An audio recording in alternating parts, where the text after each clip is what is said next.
Thanks. Oh, I've heard them all, right? We all feel it.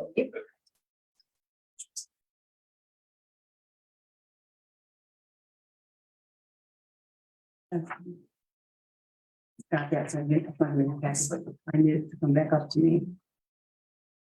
Okay. You're not in use from this.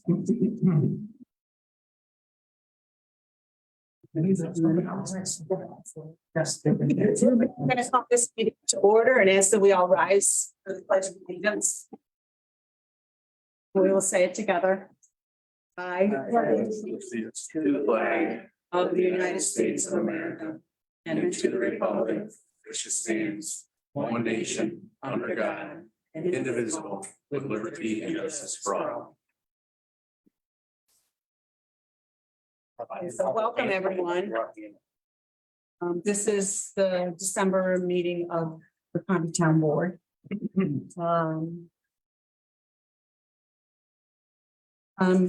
We normally do a moment of silence for those who have passed with the last board meeting, the town of Pompey residents, and we don't have any that I know of that have passed away, which is a good thing. But I would also like to take a moment of silence just in this season of light and hope this month, that we can all find some peace. Have a healthy month. So a moment of silence for the season.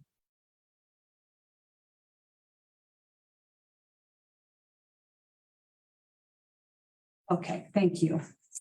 The first item on our agenda, I have a full house here tonight, is we have two public hearings. The first one that we will consider is public hearing on the adoption of a local law that would amend our current town code sections on the building and fire codes to actually not amend, but repeal them, replace them with a new code, building and fire code that the state has come out with. We took this up last month, scheduled a public hearing for tonight at 6:35, and each board member, I did not print out, you could have if you wanted, but I did not print out the entire local law for your consideration because it's so long, because it mostly consists of the new building code. So if anybody wants to look at it though, got a copy of it. Oh, is that the one that was up there? Yes. Everybody should have, I sent this. We sent it to everybody already, so we've all seen it.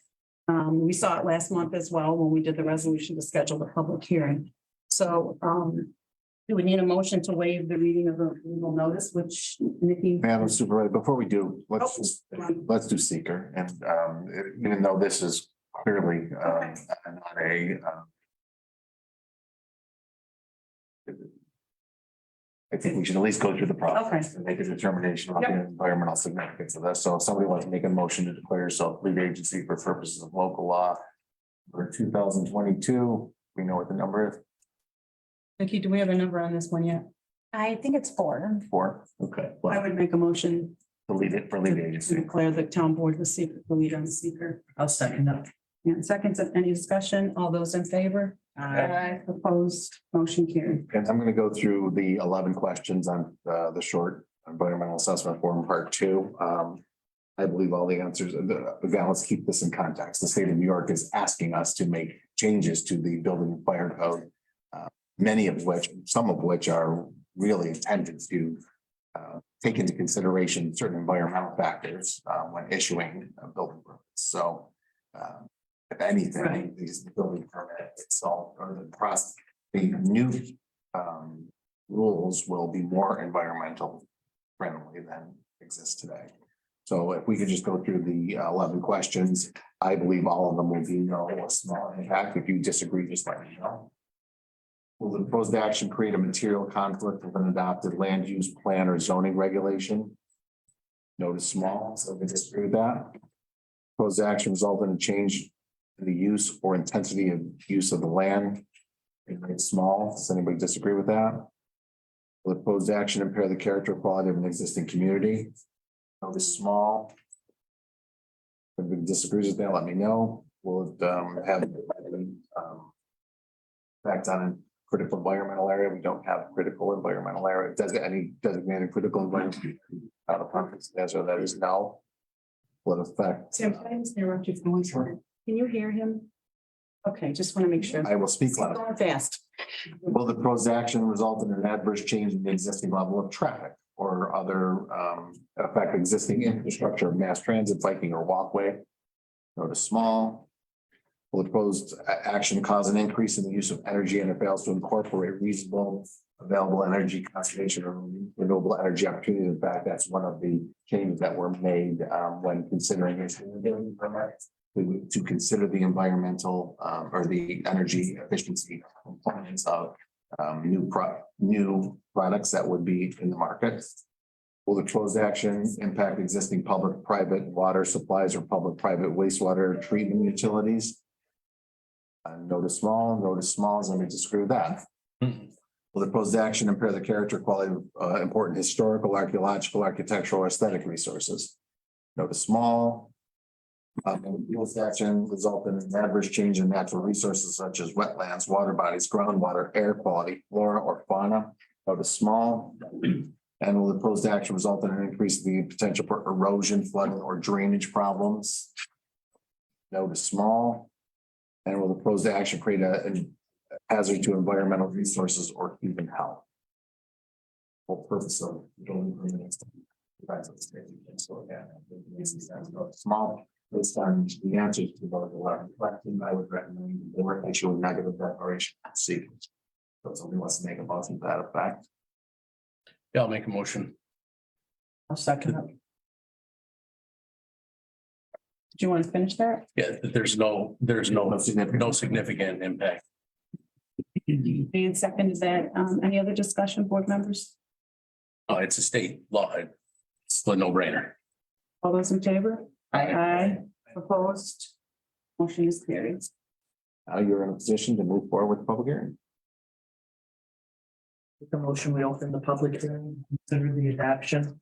Roll the law to amend the town code to repeal and replace New York State building and fire codes. I'll second it. All those in favor? Aye. Opposed? Motion carried. So for those of you that, I see some faces I haven't seen before. We have sign-in sheets on the side table. If you're interested in speaking as to the building code, repeal and replace, there's 3. There's also one for the home occupation, local law, and then there's a third one for just general public comment at the end of the meeting. So if you could sign in, and when you want to speak, give your name and address. That would be helpful.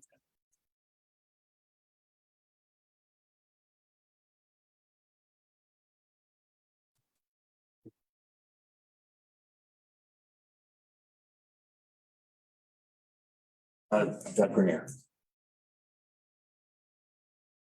Debbie Grenier, 2010 Cemetery Road. I just wanted to know if you could maybe highlight some of the things that are changing. Any things? I can, or Tim can. Some of the major changes that would affect the building and fire codes. We talked about this last meeting. I think you were here, Debbie, that there is an opportunity, not that necessarily have to take advantage of it, to do virtual inspections of homes, but that's at the discretion of the code enforcement officer. And that might or might not be suitable for out here in Pompey, but it is an option. It is available. Then there's also an expansion of the Operating permits. permit section. And third, there's the section on which you mentioned, Tim, and doing the seeker on the environmental, let's see.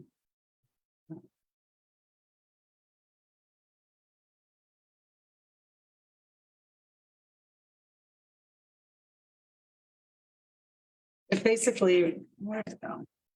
there's also, there's a section in here too on assessing parking garages, but that's new to the code, but it really doesn't apply to us in Pompey. Section I was trying to get to is, it's called climactic and geographic design criteria. So the code enforcement officer is supposed to now determine climate and geographic design criteria for buildings and structures, and it's almost a mini seeker, like what we just went through. In every,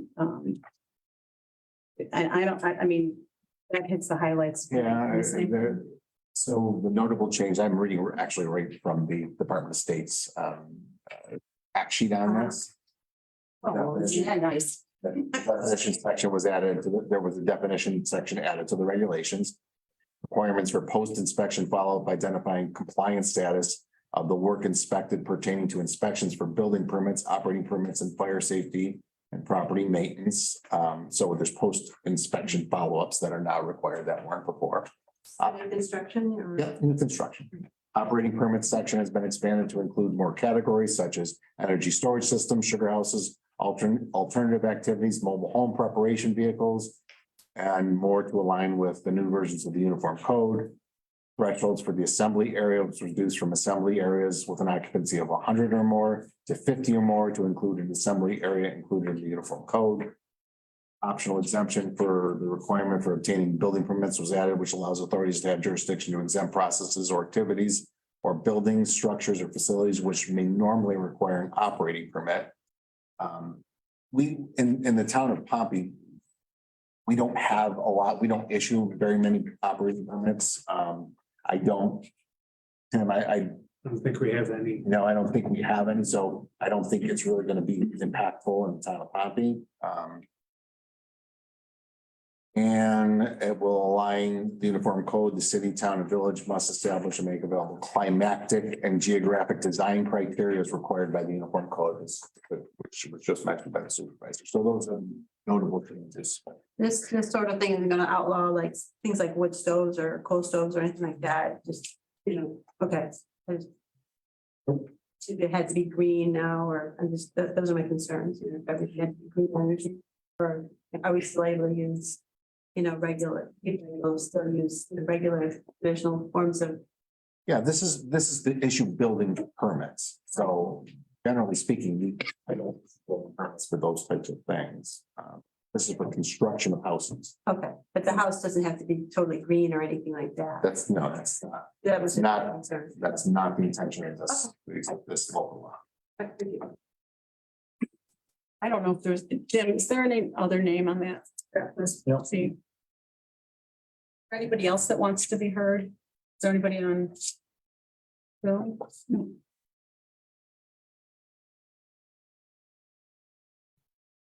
Somebody want to make a motion to close the I'll hearing? make a motion to close the public hearing. Second. Bill and James both fight for that second, and all those in favor? Aye. Opposed, motion carried to close the public hearing. So, I just want to mention that I had a conversation with Tim about the whole building code, and he basically calls our building code vanilla.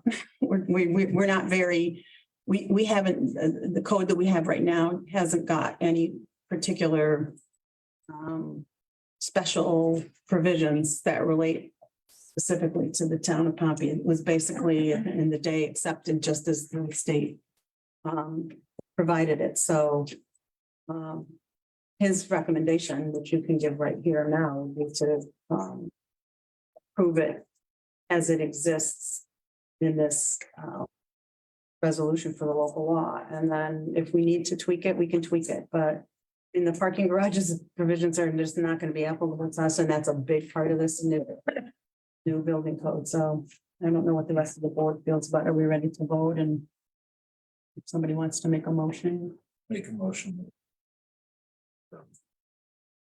Approve the local law 2022-4. I'll second this. is there any discussion? All those in favor? Aye. Opposed? Motion is carried, the local law passed. So Okay, and then moving on, we have a second public hearing. To consider,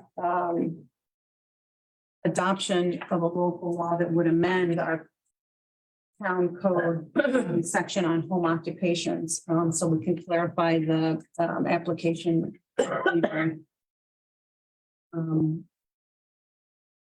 Do we need to do seeker on this? I think I'd prefer to wait until we hear from the Yes. public, and then if there's anything that I'm not thinking about, then we will hear it. And you have 5 people who are interested in this. Oh, good. Oh, good. This is becoming sort of, quite honestly, a hot topic. Where did I put the? In the sense that, we refer, the town, if I could just do a little history on this before we, if it permits. The town has a home occupation season in the statute. And we had, a couple or 3 people that were interested particularly interested this year. And, what is that? Applying for, a home occupation or home business. So we realized there is no application that the town had for that purpose. So they needed something from form to apply with. So I took a stab at coming up with a form, only to discover that the statute is very convoluted. It doesn't make sense. And the provisions are contained within the site plan review portion of our zoning code, but they were giving authority to everybody but the planning board who is doing site plan review. That's their job. So we got together, town officials, and realized that we really did need to modify and amend the code to have it make sense. So in doing that, we also, because it was going to now be under the purview of the planning board, it only made sense that the planning board should review any amendment to that section and provide commentary on the process, which they did. And the draft is what I'm missing. Can't imagine why. It was only, how many pages up here? It's only a draft because they still need their attorney for the planning board to review and get back to me. But they had several very well thought out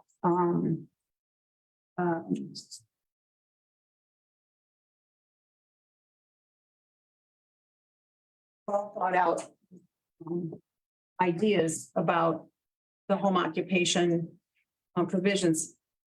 The one that I think is the most important, or seems to will have the most impact, is that they believe that we should not have comprehensive home occupation provision where no matter where you live, home occupation would be acceptable. We want to do it zone by zone. So maybe it would be different if you're living in an R40 zone where you're right next door to someone versus you're living in a farm district where it might not be. So, and I don't think we're not going to get to a vote tonight. I'll tell you that right now, because I think there's a lot of, this has opened up the proverbial can of worms. There's a lot to be considered in the whether or not we allow accessory structures to be used for home occupations, because home occupations are meant to be home-based in the home. But our statute, as it currently exists, refers to accessory structures in some of areas of the provisions, but then it's silent as to them in other areas. So it needs to be upgraded, I guess I would call it. So that's why we have a draft that we're going to work from to determine how we want home occupations going forward to be regulated. And the one thing that is for certain is that it will require site plan review before the planning board. But pretty much, and if in the meantime, while we're going through the public hearing, I can find that draft list, I will share it with everyone. I'm worried it got sent around with maybe those vouchers that We have, but in any event, I say that, and so did we made a motion to open the public hearing, or we haven't done? No, we haven't even made a motion to. But I would make a motion to waive the reading of the legal notice. Somebody wants to second that? Second. Second it. Nikki, the notice did go out. Yes. So, all those in favor? Aye. Opposed, motion carried. Would someone like to make a motion to open the public hearing? Okay. Second? Yeah, I'll second. it. Dave seconded it. All those in favor? Aye. Opposed, motion carried. Do you have the list Yep. over there? Number one on the list is Joel Cheely, 8379 North, number 2 Road. Okay, you stand up for us? Sure, That's typically how we do it unless you don't want to. no problem. I appreciate you giving some background because I used to do this for a living, read these codes and try to figure and I was gonna come in tonight and say, what the? I don't get the intent, but I live in Home Occupation Central on number 2 road. There are 4 businesses across the street from me. I won't bore you with their names. I don't think it matters. And I was curious. Do any of these businesses have the special permit required to be in compliance where they are? And I saw the thing about the accessory structures and some of the businesses could not remain if they, because you can't park outside, you can't have signs. Where are you going to put your equipment for? And I say I'm in home occupation central. I don't have a real big beef with anyone who's got their home occupation, but I do believe that everyone who does have a home occupation should get the permit. I believe that if someone is adjacent to me, that I should be notified. There've been 2 subdivisions of property tax to me in the last 3 years, I think, that I would call major in that they carved up more than 8 acres of land. And I was never notified. I hope they did perk tests and one of them looks to be a lot with no public access to a public way. But anyway, that's beside the point. So I would think people should be notified. Several of the people across the street, I don't think would be in compliance with the rules as currently written. But you're going to change the rules anyway, so I'll get my 2 cents in when those people apply for their permits.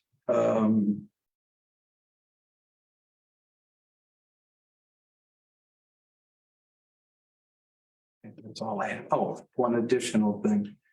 The town let the one neighbor who prior to the newest guy moving in, build a 28-foot high 2-story children's playhouse that happened to be 36 by 80 feet, I think, and had commercial racking put in it. Well, I didn't call it a playhouse. I called that a warehouse, and built a driveway without a permit from the town to get to said structure. That's on the town for he had a right to build a 2-story structure, but through this site plan approval process, that should not happen in the future. Thank you. Thank you. Appreciate your comments. Mark Robinson from 8330 number 2 Road East.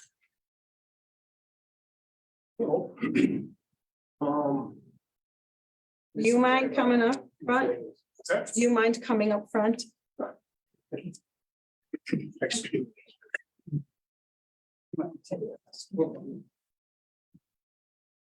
There's some pictures of them going on.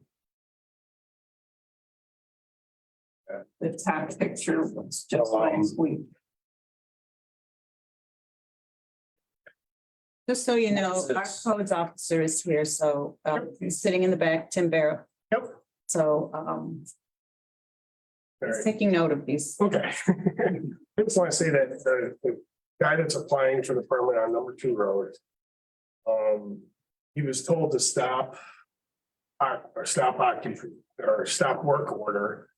And he's been continuing to do it since he's put in the application, since he actually moved into the place back in December. So that, I understand why he's not getting fined daily for that.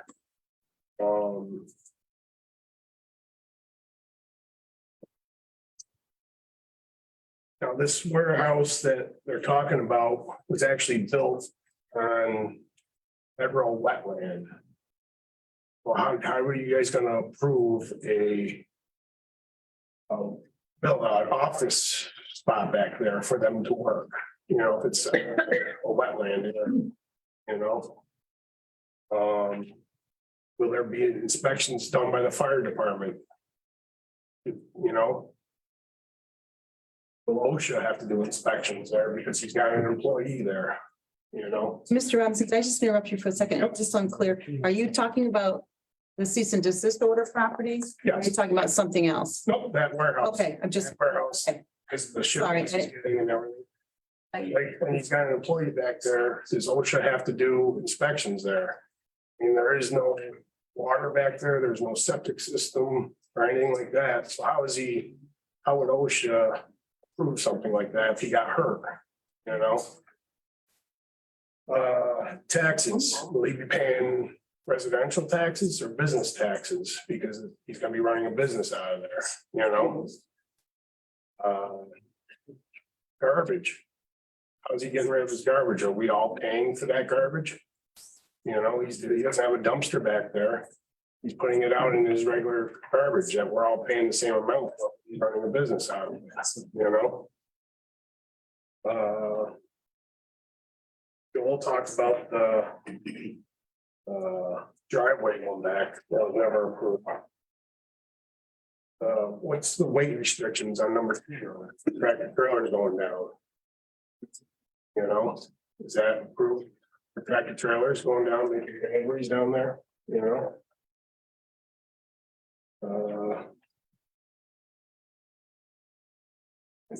You know, it's always been zoned residential agriculture, but now you're gonna start allowing businesses to run in there, you know? That's what we're concerned about.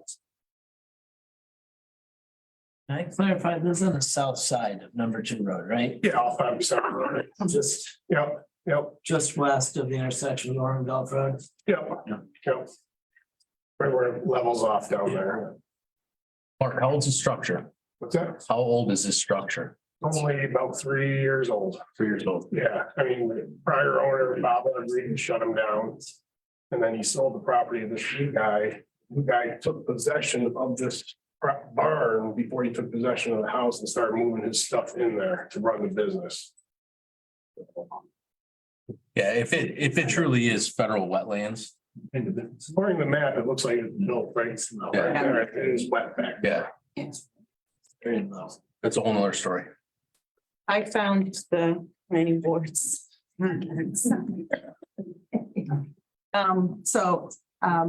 I can defer that till the end unless you think otherwise. I don't want to interrupt the public hearing, but I just wanted to. Some of your concerns, that's what I'm saying by opening a can of worms, have by trying to put together an application and finding it impossible to do the current way the law reads. Some of your concerns are the ones that the planning board has, so, but I will defer. I don't want to. Also, when he started running, getting shipments in, I stopped him at the end of the road with the tractor trailer. And he said he had permission from the town of Pompey prior to that. Who gave him that permission? Yeah. You know? No. Tim? Even before Tim. Yeah, I did hear The homeowner has told me that. But we have no proof of it, so I didn't. Get that information. Thanks, thank you. Okay, next on the list is Alvin Mares, 8445, number 2 road. Hi. Jesus. I'm just concerned about the traffic that's going on. I mean, we have tractor trailers coming up and down the road. Constantly UPS, FedEx, nonstop.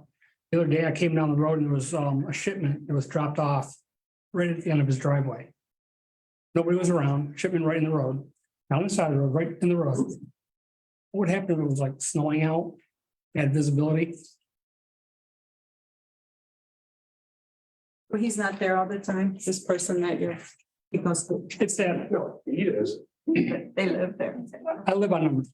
No, I meant when you said the shipment was left outside, nobody, No, there's nobody around. Because tractor trailers can't get back in there. What is the nature of the business that? I have no idea what they do. shipping and receiving, so we know. There's just packages, there's trucks coming in. And they. Like, what's the speed limit on that road? 55? Number 2 road. I don't know. Well, I mean, you got these trucks, If it's not posted, it's. you got these trucks just flying down the road. Flying. This, you're saying, this is recent? The No, the one. this one, the top one is, I saw you. The one on top. okay, Here's the first picture. I call it the football field lights. I'm sorry, go ahead. Just how they. Get approval for, to do this. I think that's the point. They don't know that they do have approval. Yeah, I mean, it's been going on forever.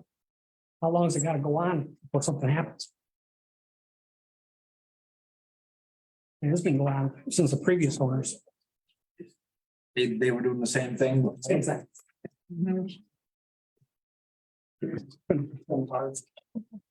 I think that speculation, but I think that's partly the reason why they moved. For this thing, we're gonna not be able to. Now these new people are doing the same thing and they're getting away with it. So we need to go over there and When was it brought to the town's attention? Do you know? February. February. February Yeah, I put the complaint in. of 22? Yep. Because he took possession, end of December, I think, last year. And then starting to look into it is when we realized that we don't have an application form for home occupancy and that there is. The law was just inconsistent in the statute. It needs to be. It needs to be updated and we need public input to do it. We're not trying, there's no like, we're not opening a door and like anything goes. That's absolutely not the case. It's actually quite the opposite. I think we're very concerned about home occupancy in the town and making sure that because there's health issues, there's safety issues, there's traffic issues, there's environmental issues. So I'm worried about the traffic. I need, Trucks are just flying down the road. Yeah. I mean, cars go fast on that road all the time for years. Now you got these trucks coming down the road and they're not gonna stop. Got a lot of young families out there. What's gonna happen? These trucks can't maneuver around somebody. So, thanks. thank you. Lee Robinson. 8378. That's me. I'm not going up front. I just brought up the pictures and, my name is Judy Robinson. I live at 8378 number 2 Road East. And I am right next door to, in fact, you can see our house back there. I have lived on number 2 Road since 1956. And I've never, yeah, I know I'm old. That's my son. I just, since the previous owner and now this, it's just like unbelievable. We have never had anything like this ever. And I'm not one to ever complain. The previous owner damaged our property and anyways, that's the previous owner. This owner, we really haven't, I met him once, that's it. But, I don't know, the mail truck goes into their house every day. And then it goes over down the temporary driveway and goes back to the warehouse, I call it a warehouse. And then UPS, which is what this picture is, and there's several pictures of it, yeah. Every weekday goes, sometimes goes to their house, which is fine. But then it drives out, goes down the temporary driveway, goes back. It'll back up to the warehouse. And then the other day I saw he was backing up and then he pulled out and he backed part of the truck into the warehouse, which has happened before. These pictures are just ones that we took over the year that he's been there. And Renee had said that, you know, you didn't have a code officer once Bob left. And we knew that, so we kind of waited and stuff. But it's We just do not now. fun. That's what we do now. Yeah, I know. Mark talks with Tyler, or Tyler's our deputy. Yep, Yours. there's two of them. him, okay. Well, anyway. That's all I have to say. The last, It's not fun. Does anybody want to look? I've got an extra. Are these for us to keep? Oh, sure. Thank you. Well, some of them were attached to. I think I saw these before. Some- Yeah, oh, some of them, yeah. Well, we quit taking pictures because we thought, old guy, you know. Well, there has been a cease and desist order served on them. Yeah, What was the original building built for? What was the, the, you know that? whatever That's why. Rich Kimball did, I don't know. think it's Amazon. He was shipping. Oh, yeah, he was doing Amazons. Yeah. Things, but I mean, but in the. Okay, let's just make sure that we have. Are you gonna speak to? I'm sorry, I'm sorry. Oh, no, well, I got. next on the list is Kim Jarvis. Oh. 8326, number 2 road east. My name's Kim. I've been on the number 2 road for over 20 years now. Grew up there. I just bought Debbie Mason's old house on number 2 road and my husband and I just renovated that from the ground up. So that was a fun project. I'm here because I have 2 small children. I don't want tractor trailers on our road if possible, because we are already having an issue with the speed limit on our road, I feel. People do not go 55. You look out my front window and you can see cars barely driving 55. I walk on the road almost weekly. It's very, very difficult to walk on the road because of the cars that go too fast. And I'm concerned that if we do have tractor trailers on our road, is the weight going to mess up our roads even more than they already are? Our roads are already wavy on number 2 road. They're terrible. Yeah. So is the traffic going to cause an issue? That's just my big concern. I have a 4-year-old and I have a 4-month-old, so I'm just concerned. We're very, very close to the road front. And I know that, you know, a lot of the other houses on our road are a little bit farther back, so they don't really hear all of the cars going as fast as they really are. But I would even go as far as reaching out to the town of Manlius to have somebody sit in my driveway because it's starting to get ridiculous. But that's all I wanted to. Thank you. That's it. That's everybody who signed up. When do I read this? I don't. I want to. Well, I gotta do it. Was there any comment? Oh, good, okay. Oh, Hang on one second. Oh, you guys are on.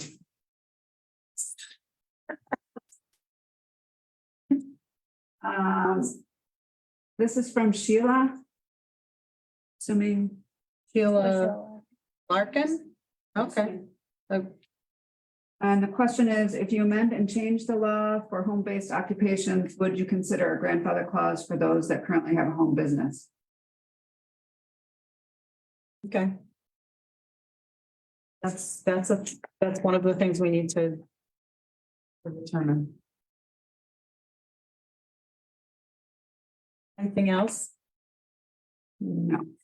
But do you want to close the public hearing and then I'll address this, or do you want to leave it open, and if this generates any? Not going to read the whole thing in its entirety. I'm just going to summarize what, because they are going to give us the final draft, but I thought because of the public hearing tonight, we would share this information now. What do you think? Can I ask a question? I'm sorry. No. It's my understanding that some letter was sent out by the town of, or I guess by our neighbor that has this. We live right next door. We never got a letter. And have a post office box, or do you get your mail at your house? Right at the house. It shouldn't matter anyway, but sometimes that does happen. Well, when you live right next Yeah. door and the neighbor is across the street and up the street and. Well, and what happened there is that Yeah, it was originally thought that it had to go to the zoning board, yeah. a matter, and so Yeah. one of the town's requirements is that you have to give, for a public hearing before either zoning or planning, you have to give people within 1,000 feet, I think it is, Yeah. notice. Yeah, So you should have gotten a notice. yeah, we're right next. But it didn't, we realized that it's not, the zoning board is not the proper place for this. It belongs to. Found that out. So So, it's, yeah, it's been, so, I mean, for the people that are trying to apply, it's this is put everything on hold, but it's necessary. It needs to be fixed. Yeah, it does. It's a broken provision in our statute, our code. So, do you want to close the public hearing and then I'll read this? Or do you want to leave it Why open? don't you leave it open and give everybody a chance to respond? Okay, I'd say that's leave it what open. I don't want to be the cider. Okay, so this is the planning board. This was referred to them to review at their last board meeting, which unfortunately, for some reason, I forget why, was not video recorded. So anybody who wasn't there didn't get to, we can't watch it. But anyway, these are the proposals that up to the changes that they're suggesting. There is a section that currently reads that on-site parking of not more than 2 commercial vehicles associated with the home occupation which would be allowed unless they are in an enclosed structure. Their suggestion is that it read that on-site parking of not more than 2 commercial vehicles associated with the home occupation unless housed in an enclosed residential garage, a residential garage. Said 2 vehicles cannot exceed the capacity of 1 ton. So they're limiting the size of the vehicle. They want to limit the size of the vehicle, not just the number that are associated with the home business. So you don't have full-size dump trucks and on a residential property.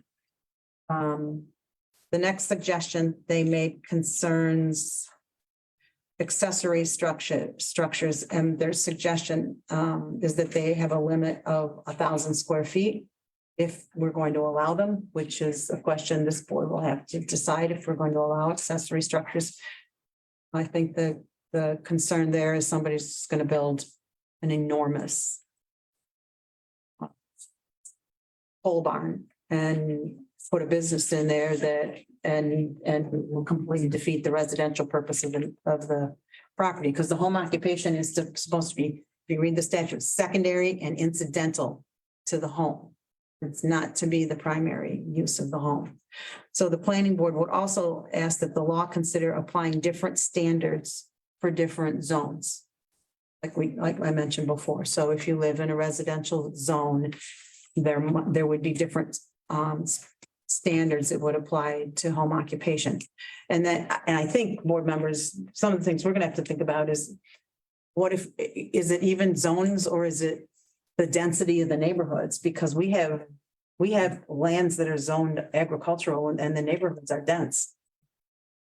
Something like number 2 road is an example, but there are other areas like that are farm zoned. So That's something we really are gonna need to take up, and I think it's a good idea to not consider a townwide provision, but again, things for consideration. There's 5 of them. The third suggestion they make is in the section that says that, I think this addresses some of your concerns with the traffic, that the home occupation shall not require more than the customary number of delivery vehicles nor create any hazard to the neighboring persons or property, and shall not cause any electronic interference, excessive noise, vibration, smoke, dust, odors, heat, or glare. And they suggest that and I think this is the section that is a reason why we're getting a draft, because it doesn't make sense to me, but I think their point is that they don't want the home occupation to create more than the normal amount of traffic that would be on your road. Okay, so like what you're showing us, these pictures, if this is like more than what would normally be. I think it was last week. Yeah, so Every day. that's I think that's the intent of their suggestion on the traffic, the impact on the traffic. And then the next section about on sale, on premises sale of merchandise, which is prohibited. And then there is where it's clearly incidental and secondary to the home occupation and limited in scope and blah, blah, blah. They simply want us to say that on premises sales are prohibited of merchandise, because that's basically wrong. Not a home occupation. It's, if you again, remember the definition, incidental and secondary to the home. And lastly, the section on exterior storage or parking of construction vehicles. The way the local law is proposed is that it's prohibited unless specifically provided for. And they said it says by the planning board, but actually that's not a big deal. That's just a wording thing. But so those are some of the things that they are concerned about, and they are the ones that would have to be making these decisions. So their input is very valuable to, I think, this board. Once the final version of this is available, I will share it and we can post it on the website so you can see it as well. Does that generate any other additional comments from anybody here? Yes. Do you want to stand up and tell us your name and where you live? Pompey Center Road here in Florida. There is a pole barn on Pompey Center Road that takes up, you go up the road, it takes up all the property. Okay, now I got a question. If you're going to ask that to people, why is somebody getting a permit? Now, this really is like shaky ground, because we've got businesses, we've got JMAP, we got other businesses. So say somebody like the Pompey Center Road wants to have a business out of that humongous pole barn. That, you know what I'm talking about, right? Now, what would prohibit that person to say, I want to open up a business there? They stand in front of the planning board, correct? And I don't consider that.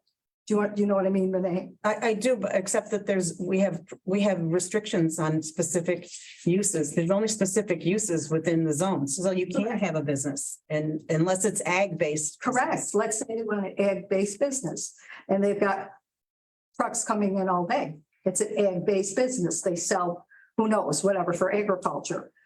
Are you, when people go you look lost. I'm lost because an ag-based business would be permitted, but an ag-based, I know exactly the structure you're talking about, but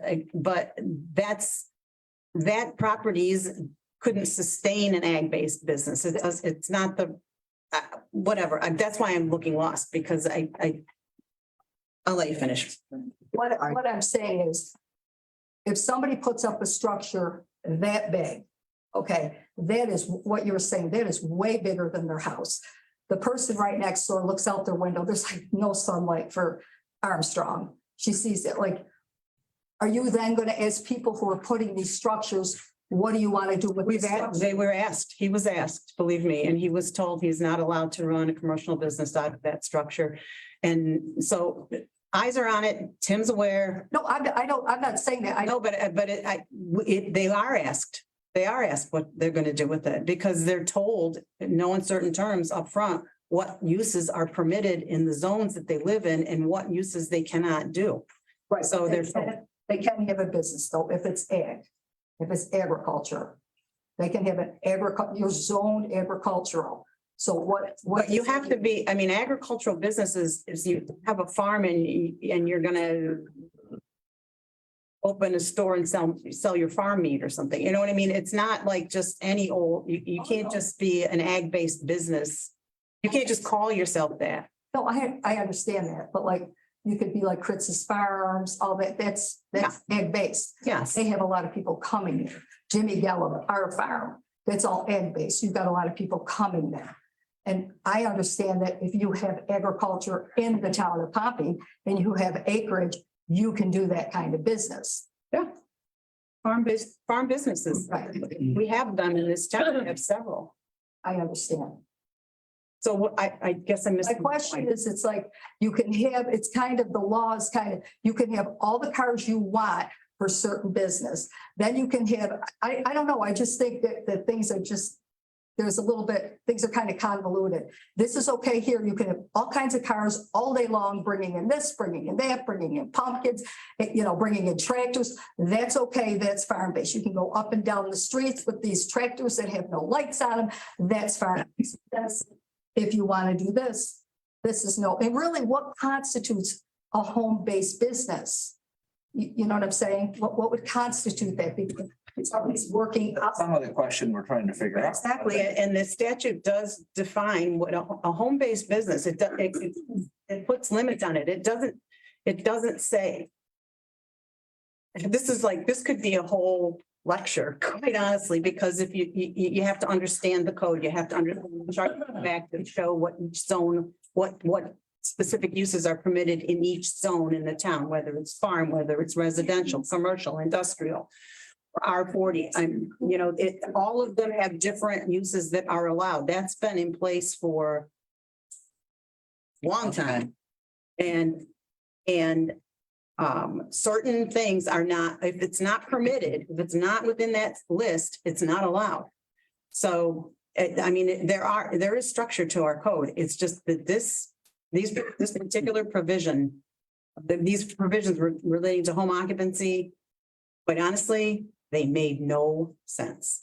So it needs to be redefined. It needs to be, this board really does need to take its time and consider how we want home occupations going forward. Because quite honestly, people have done what they wanted. And if we don't find out about it, if the town doesn't find out about it, then they're on their merry way. And with Tim and, and Tyler, you bring it to our attention, we do take action. The cease and desist order that's in place that he's not obeying,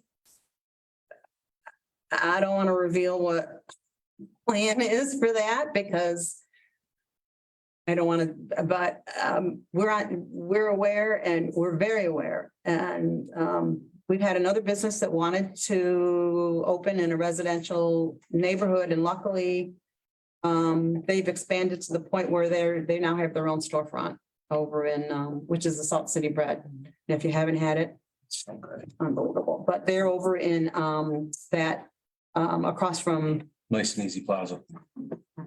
There you go. I mean, I'd like to. So they moved their business was so big. I mean, so that they needed to expand. They came to us, they wanted to do it, and we said, we can't do it in an R zone. So they didn't. I'd like to hear more from the public, even future Right. times on like what, I mean, I don't know how we put it in, but we gotta decide like, okay, what businesses or what size, because there's a person selling some homemade candles.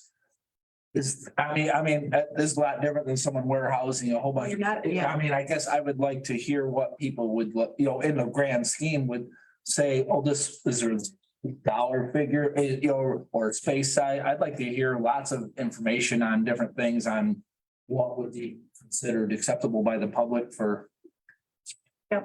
We can continue the public hearing.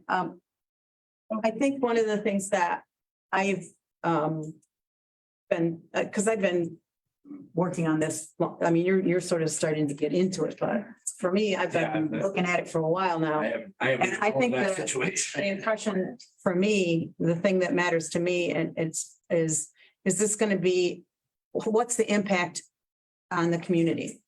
Is it low impact? That would be acceptable. But, you know, is it high impact where it's going to disturb and affect like everything, you know, then it's not, you know, I think that could maybe be a standard that we consider is the level of impact, and maybe we have high impact is prohibited and we define what high impact is or low impact. And I'm just throwing this out there as a thought.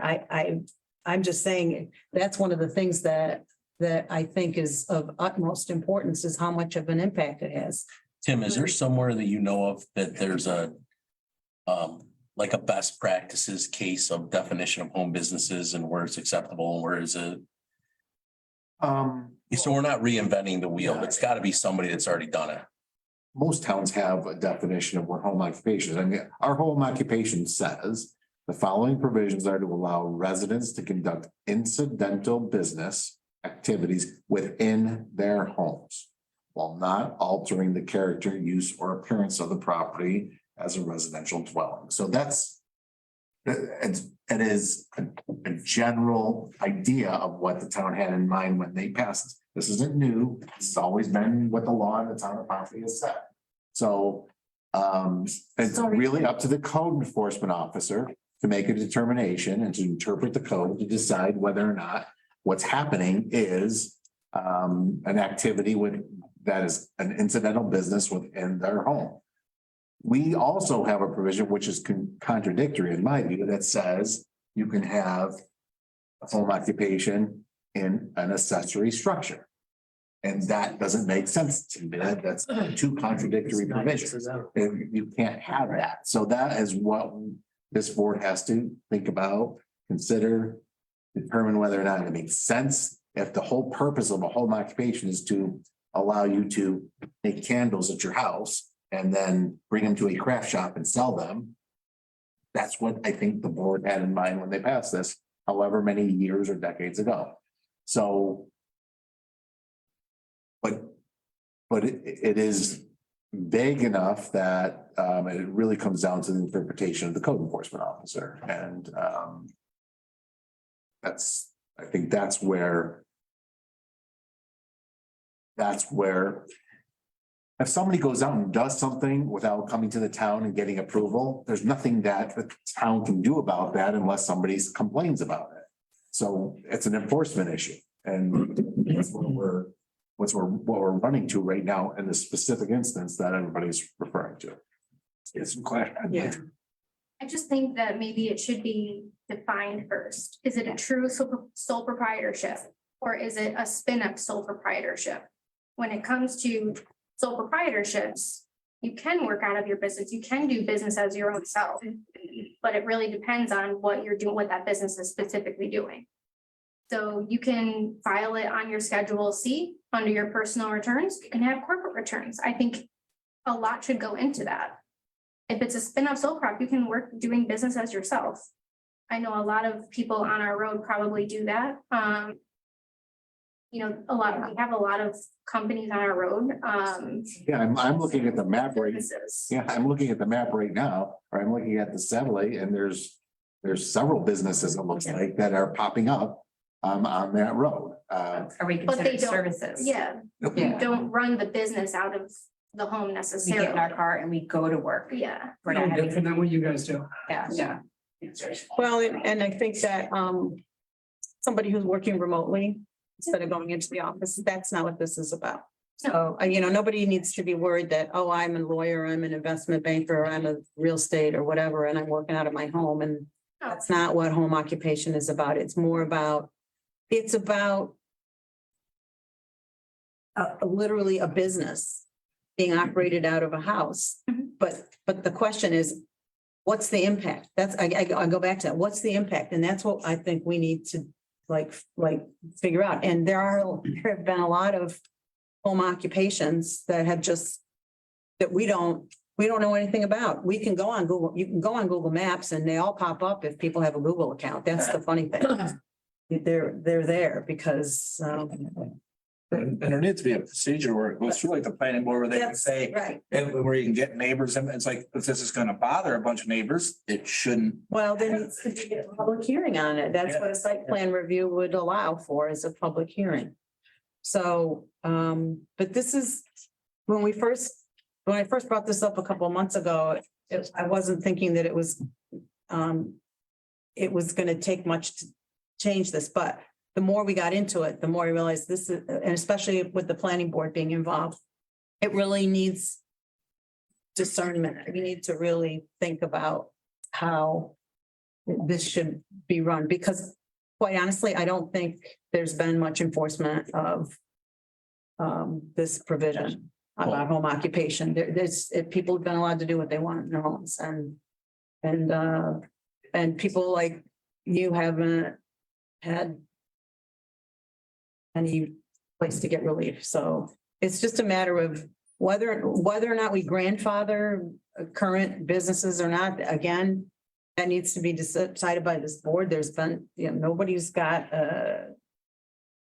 that's a tough one, because you don't want to take somebody's business away from them, but at the same time, if it's having an impact on the neighbors, then we need to figure out where the middle ground is.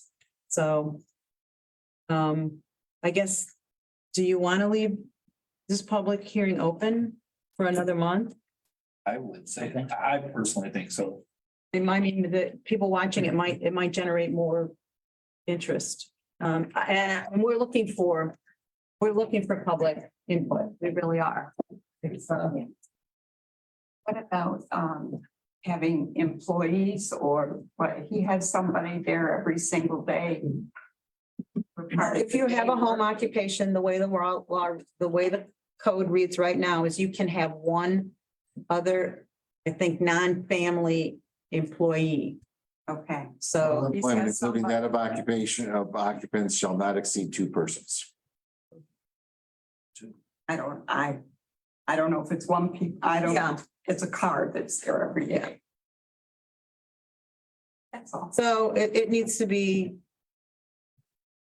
figured out. Let's put it that way. It needs to be figured out. And if people have suggestions or comments, what do they do?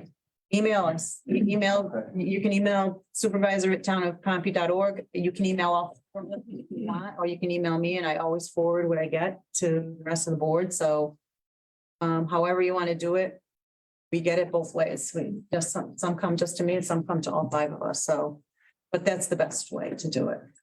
And to me, it sounds like we have a situation here, which is kind of got to be dealt with as far as enforcement thing, but we're also trying to come up with a good guidelines for the future. Yes. And how to, so we're looking for extra, not just information on how to fix the one thing, but how to prevent either of these from coming more, and still allow people to have some businesses in a reasonable way. So we need lots of guidance on, or, input on how to That's input. we had it, it got it closed down, they moved. Now we got it again. And I, it's the first I heard about it, and it sounds like a very tough situation. I can deal with her. I have little kids too. I wouldn't want, it's a reasonable worry. So hopefully that, the enforcement can help take care of it, but we do want input to try to make this thing be. Thanks for listening. I don't know yet. We need to set that. Oh. What's the first Monday in January? It's January 2nd. Oh. Sorry. Really? So let's continue this. January 2nd? That's a holiday, isn't it? No, the first is, but I don't think the second. Sunday, That's what okay, well, isn't it? So maybe we should do it the first Wednesday. You have you don't have an organizational meeting? Not set up. You know, that's something we would need to, That's later on your agenda. it isn't on the agenda. It's on mine, but. No, My phone shows it as the New Year's. and that is the holiday. So then do we want to bump it a week or do we want to just go to the Wednesday of the first week? Which would be fourth. What can't I you would do say it? Tuesday. Can you do it Tuesday? Let's say Wednesday, the first week, but. So let's do Wednesday. I hate doing it on a day other than the normal day because people don't. Do that. Monday. Well, that's the planning or the zoning board. Let's do it the Wednesday, the fourth. Be continued. So January 4th. You making the motion? I'll make a motion to continue it on January 4th. All those in favor? Aye. Aye. 6:35. Yep.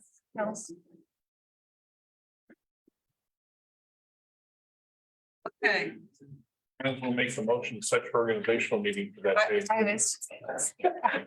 Yeah, it's, I'll make the motion, set the organization meeting that day. okay.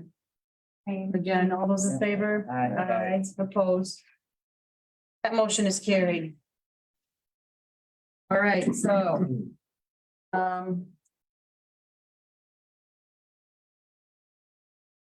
Before Tom starts his monthly report, I received a letter from him today. It's dated December first, but he handed it to me today. That it is regarding his resignation as town one. And it states, it has been my pleasure to work with many town supervisors and town boards since 1994, when I started working with the town of Pompey through my father's accounting company. Is it Janelle? It was 10 Jeff, my intention is to contract with the town and provide my knowledge, experience under Thomas Chartrand Accounting for part of 2023. I will work with the new accounting service as a source of reference.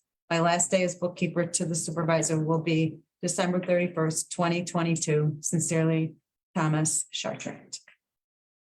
So this will not be your last meeting because we have more bills to pay at the end of the month. But this is the last regular meeting that you will be at, and I think I can speak for everybody that we sadly accept this.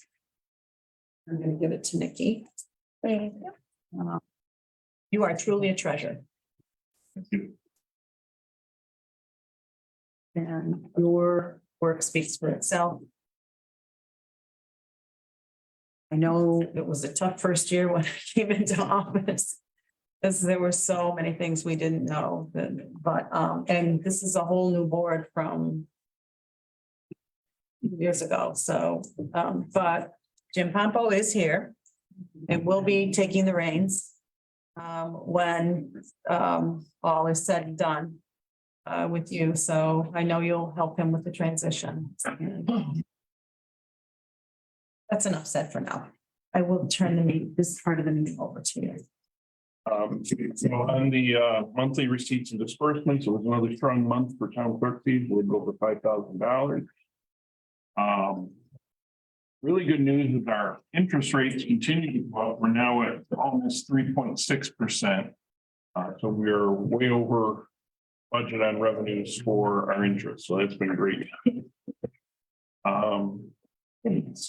Light month for court fines, and we did have some scrap metal go in, so that has been accounted for. Highway fund, lots of little things going on there.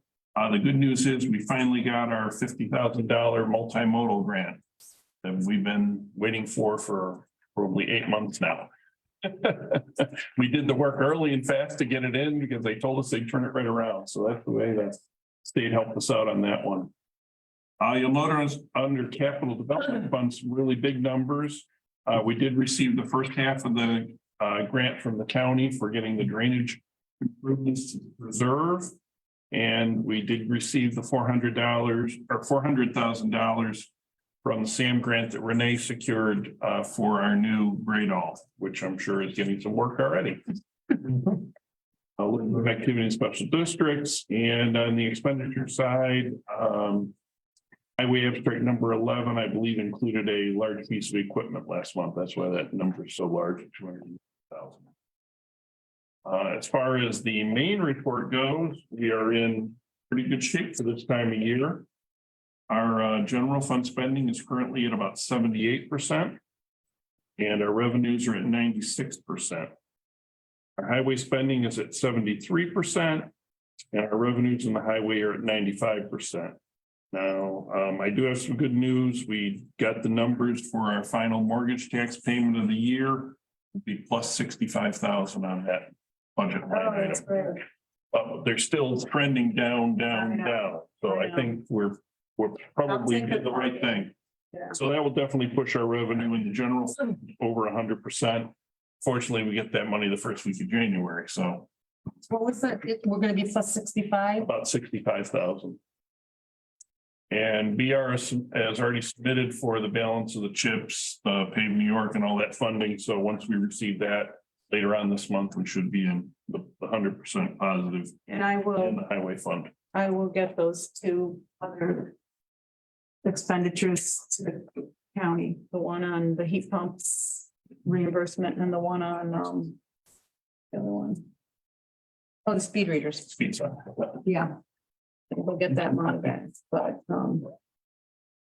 great. That's already. Great, I love that. I just have to say, $550,000 of that revenue is not, did not come from town taxpayers. Right. That's amazing. That's just. That's good. Anyway. So if there were no other questions, did you want to approve the supervisor's monthly statement?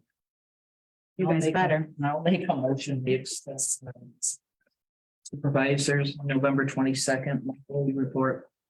Second. All those in favor? Aye, opposed, motion carried. I think the bank reconciliations were seen by most of you. Make a motion, we approve the supervisors, town clerk, ex-collector bank reconciliations for November. Any discussion? All those in favor? Aye. And we have enough signatures to authorize payment of the bill. I think, I think yes, I just haven't signed, so I think that's fine. I'm not voting on either on the payment of the bills because I haven't seen it. Make a motion, we approve the payment of the bills. I'll second it. Hey, Dave, reach out, Bill. They seconded, any discussion? All those in favor? Aye. Oh, not aye from me. Opposed, motion carried. Okay, I do have a transfer sheet for you tonight, a fairly small one. But we're gonna move some money from engineering, which we are way under budget on, and from central garage contractual. We need to move some money into the supervisor contractual building equipment account, central communications and central garage personal services. So we need a motion to make those transfers. I would move that we make the transfers as detailed on the accountant's December 5th Second. transfer sheet. All those in favor? Aye, opposed. Motion carried. At the December meeting, I always ask you to authorize the supervisor to make any necessary end of the year budget line item transfers because my crystal ball doesn't always tell me the bills that are coming in between now and December 31st. So I would need a motion for that. Make a motion to authorize you to make the end of the year budget transfers. Second. Any discussion? Those transfers come back to the board at some point In anyway. January. Yeah, so you'll get to review them. It's not. It's not- Is there anything big, like major magnitude that we should be aware of? I mean, as of this point, I mean, I haven't posted all these bills that you signed tonight and I haven't seen most of them.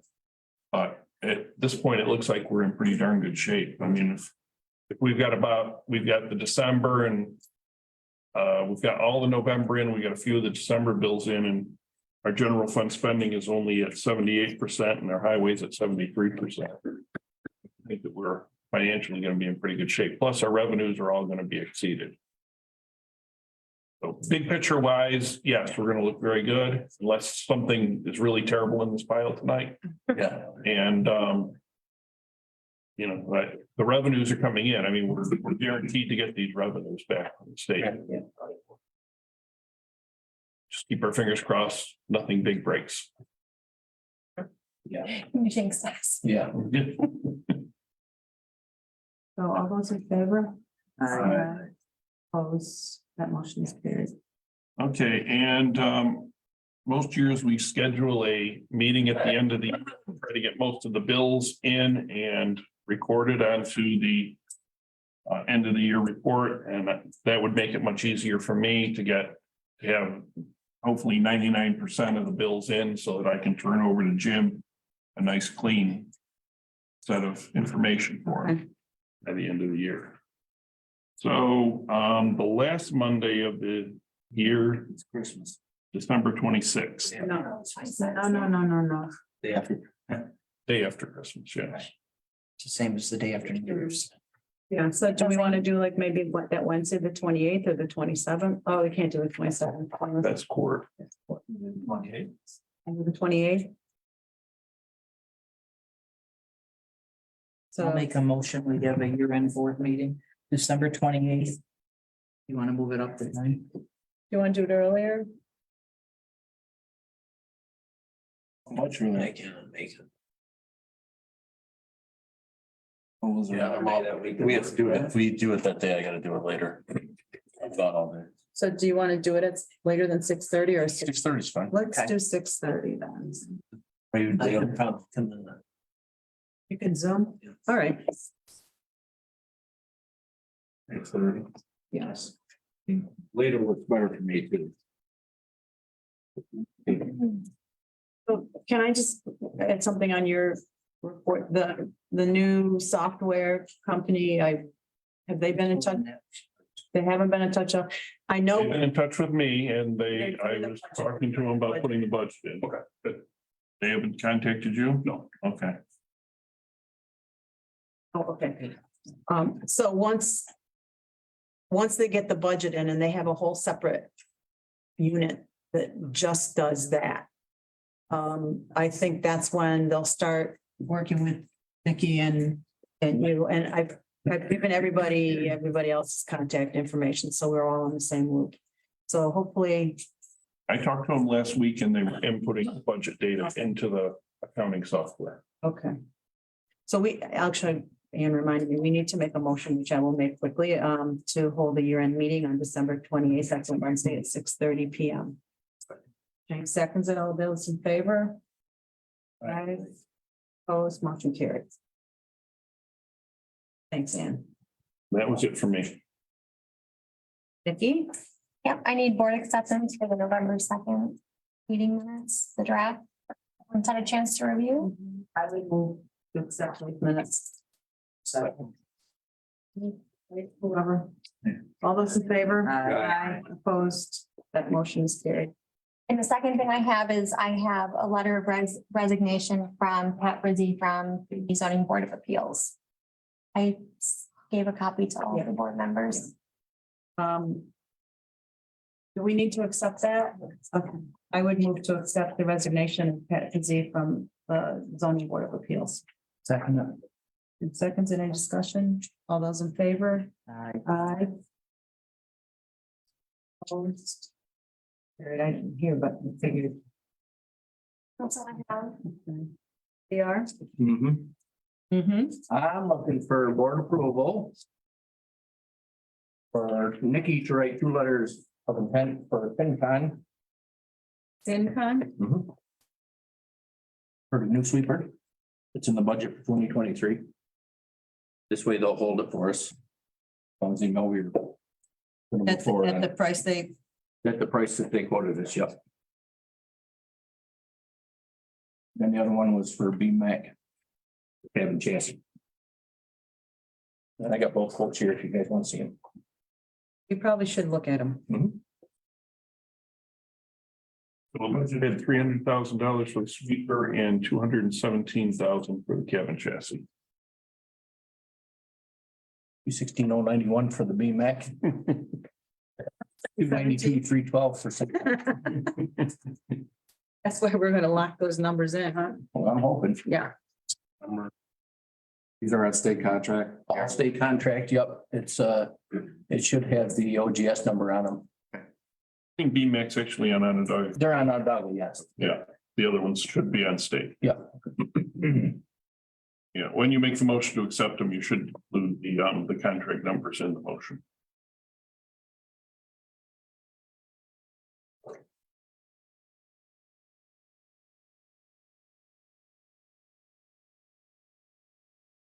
You have been wanting the sweeper. a while. I spent a lot of time in the shop all summer. The amount of, It's tired. the amount of repair bills, the amount that it costs the town in repairs because of the condition of the equipment is probably it's close to what the cost of replacing. The other thing I had, Tom. Got a couple guys that have some comp time left.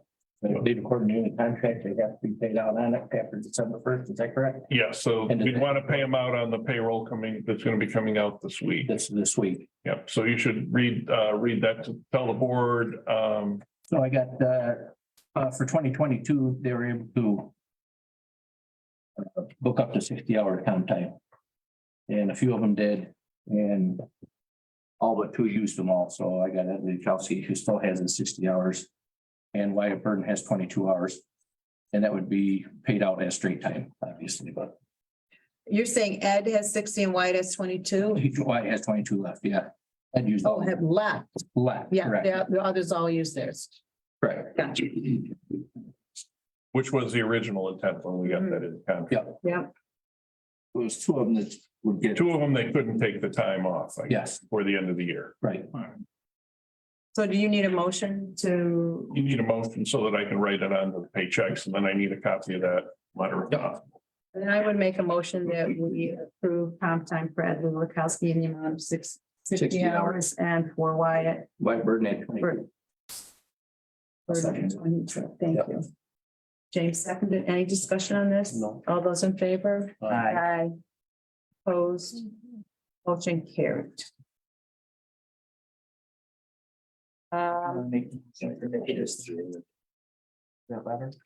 Yes. Do you want to? We should. I'll do it. I'll make a motion that we give Nikki the authority to write 2 letters of intent, one for the sweeper and one for the truck. And do we need to have any specifics, Tim, in the letter of intent as far as price, It would be pursuant to the, to the proposal? to the proposal. Put in the motion, contract number in the. Okay. Is there, BR, is Is there that this? contract number?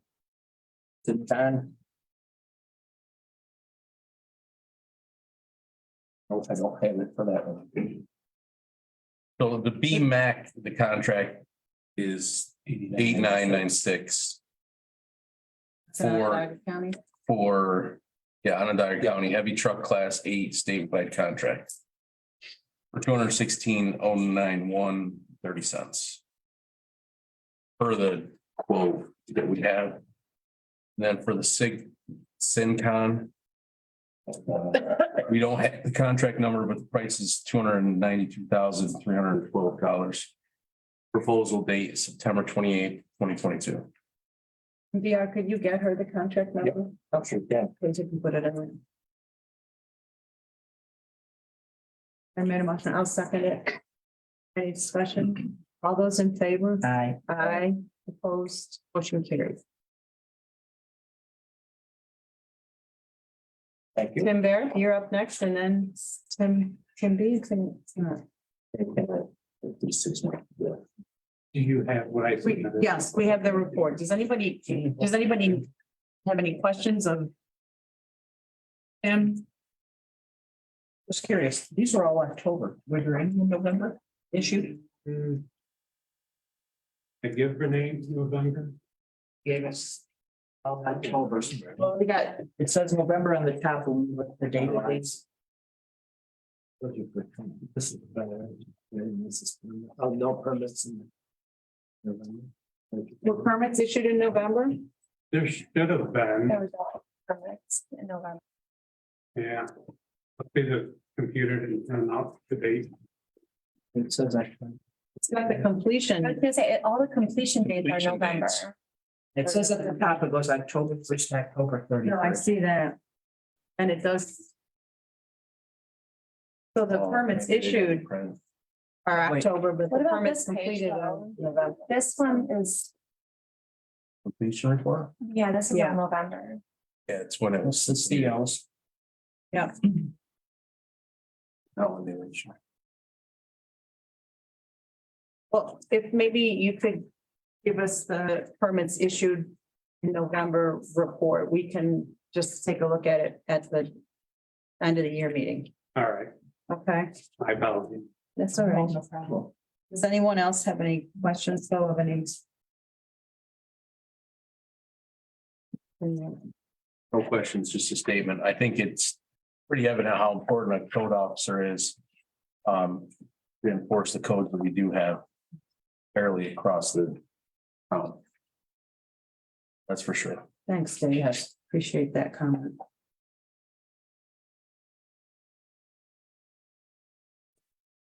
Okay, then, if no one has anything, I'm not gonna belabor it. We'll move on to Tim. Town attorney. There are two local laws that I have drafted for your review. With the increasing the income limits for senior citizen. For the legislature passed and Governor Hochul signed earlier this year. The increase in those limits. The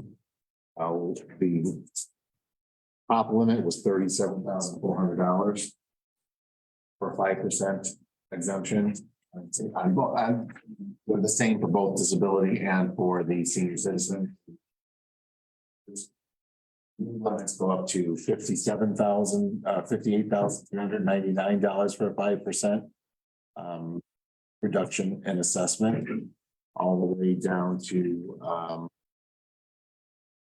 less than $50,000 would be 50%. Right now, it is $9,000, or I think it's 34,000, so I don't. Yeah, I think Yeah, so for a 50% reduction, so they've been significant. They've been increased significantly, and it's up to this board whether it wants to increase those income limits for both those exemptions, so. We need to hold a public hearing on this. because it's in your local law. So I would make a motion that we should schedule a public hearing, but do we want to, when do we have to do this by March? March 1st, I would like to get, I don't want to load up the organizational meeting. I would like to get it done. Pardon me? I would like to get it done quicker, but Do you want to do it at the end of the year? yeah, you can actually do it. You've got a 5-day notice. Can you Good get? with that? I'm fine with Okay. that. Let's do that. Yeah, I would rather do that than put it on the organizational meeting. So. And then we should probably run this by the assessor also. Yes, sir. Thoughts on this? Yeah, because, I mean, it's all good to provide exemptions for people that need it. It really does. These are significant increases, which means that Tax burdens will shift. tax burdens, yeah, on those that don't get exempted. Increase. So, anyway. Let's schedule, I would make a motion to schedule a public hearing for both the senior exemption and the person for, with disabilities exemption for, Wednesday, December 28th at 6:35 p.m. Second up. All those in favor? Aye. Opposed, motion carried. That's all I have. Counselor Angelo, I think you should give the Yes. status report on the. Oh, man. Happy to do it. So after many, many years of people complaining, we did the final walkthrough of the drainage project in the preserve. And I can say with confidence that I think this is gonna resolve the majority of the problems that we've been having for, well over 20 years since the development was initially undertaken and installed in I'd like to thank Renee and the board for their help in resolving the situation.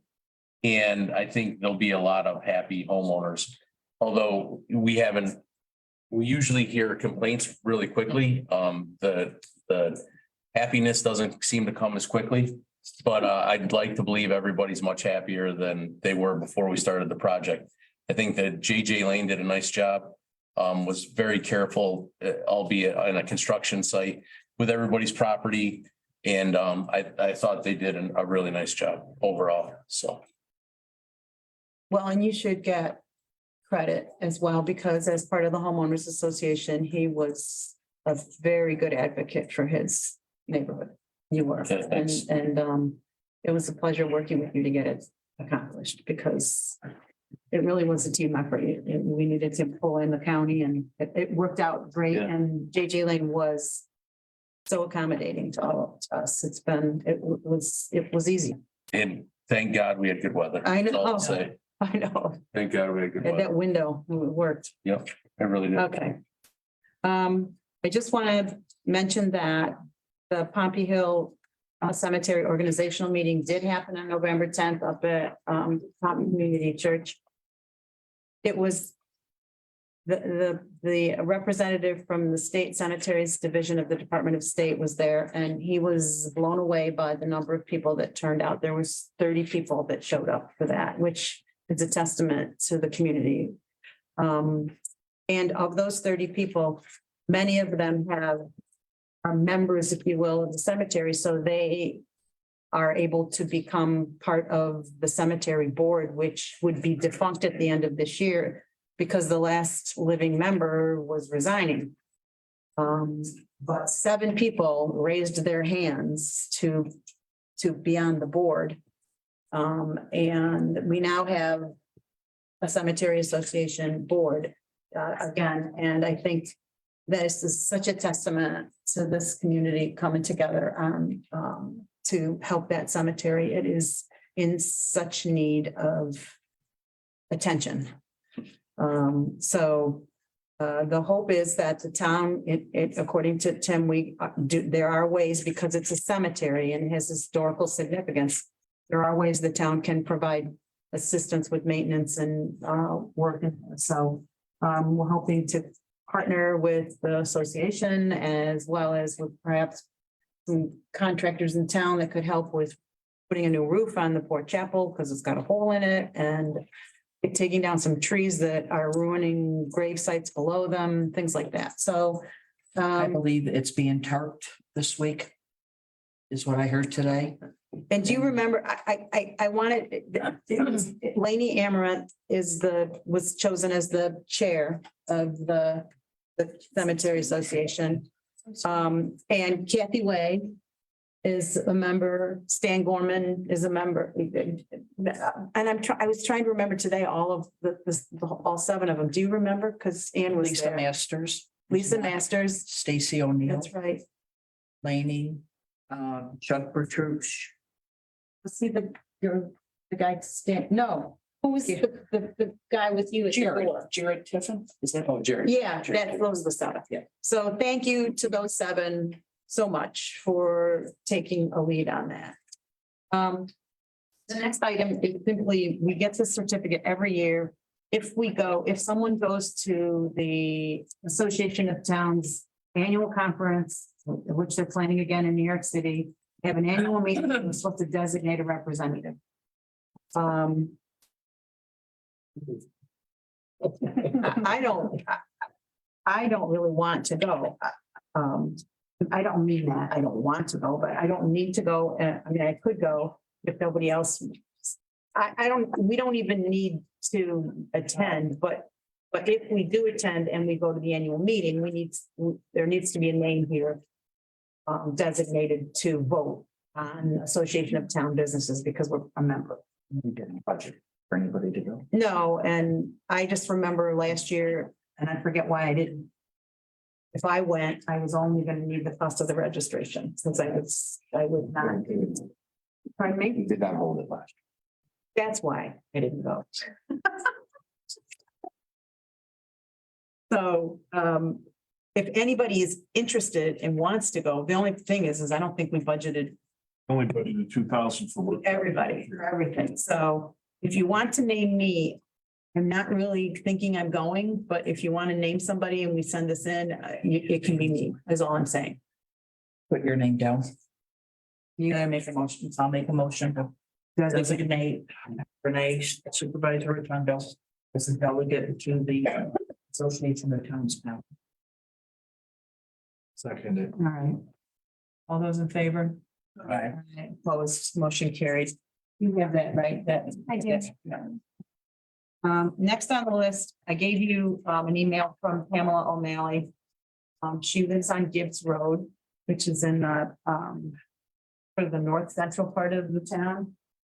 She's interested in joining the Environmental Conservation Committee, and we do have a vacancy. Those are her qualifications. And I would move her candidacy, I would nominate her, to that board. Kathy Bertucci, who's on the committee, knows her and thinks highly recommends her. She has worked for 11 years at CNY Regional Planning and Development as an environmental resources and water resources program manager. She has an MS in environmental science and water resources management from SUNY ESF. She has a MS in geology.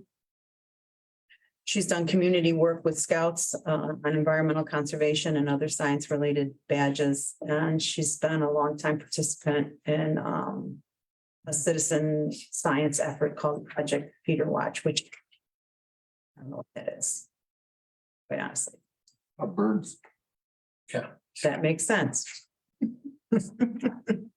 So I would make a motion to nominate Pamela O'Malley to fill the vacancy on the Environmental Conservation Commission. The only thing I don't know is what the term is that she's. I guess you could just put to fill the unexpired term. Unexpired term of the vacancy. I'll second it. Okay, any discussion? Looks good. All those in favor? Aye, opposed, motion carried. She will start in January. Thanks, thank you, board members. There's two CNY SPCA contracts. They're clipped together. One is for animal control, the other is for cruelty to animal services. They're the same costs as last year. It's the same contract. So I'm looking for authorization to sign these in for the year 2023. Provide services to I'll make a motion that we authorize Supervisor Rotundo sign the two contracts with the SPCA for $4,000. And the other for $1,274.40. Anybody want to second that? Yeah, I'll second it. Sure. Thanks, Dave. All those in favor? Aye. Aye, opposed, motion carried. Nikki, you have the originals and I'll sign it. Okay, next is authorization of the much talked about Manlius Fire Protection Agreement. As with this contract, nothing was easy, and the first contract they sent us had the original 21% increase numbers in there. And luckily I did the math and realized that's not right. So we had to work with the village to get the agreement redone to reflect the 14% increase in the Manlius Fire Department district.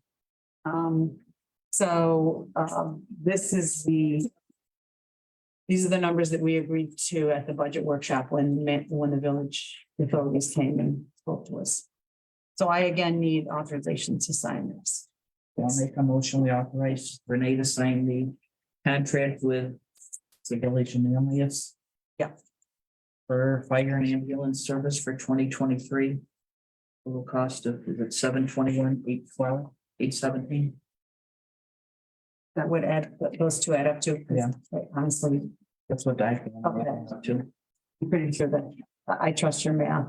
I included the exhibit one because that those are the base rates. I thought, and BR gave you one too, because I thought you might be interested. Yeah. Yeah. That's the message. What do you have for the total of the contract? 721, 817. Yeah, good. Can we talk about this? Yeah, for a second? absolutely. Yeah, I just like to make a point that this was a pretty this is the second biggest budget item in our budget, aside from the artist group. And you know, I'll tell you that when the mayor came and said that we weren't invited for 3 years or 4 years or whatever the number was, because nobody came, I think it's disappointing at best to say that the second biggest line item was never addressed. And I know I won't be here to address it next year, but I would like to say that I think this needs to be a top priority. Especially for the people that live at the north end of the community who are paying the vast majority of this charge since this impacts them. So I would put it as a challenge to the board to strongly consider it next year. Duly noted, Dave. Why when they came back with this was it wrong again? What work Well, have they and what- done to get them? Yeah, well, I called and I said, I spoke with the person who Village does manager. the contracts for the, what's her title? I think she's the village manager. Village manager. So, it was the mayor's office, Paul Warles. And she insisted that that number was right. And I said, Right?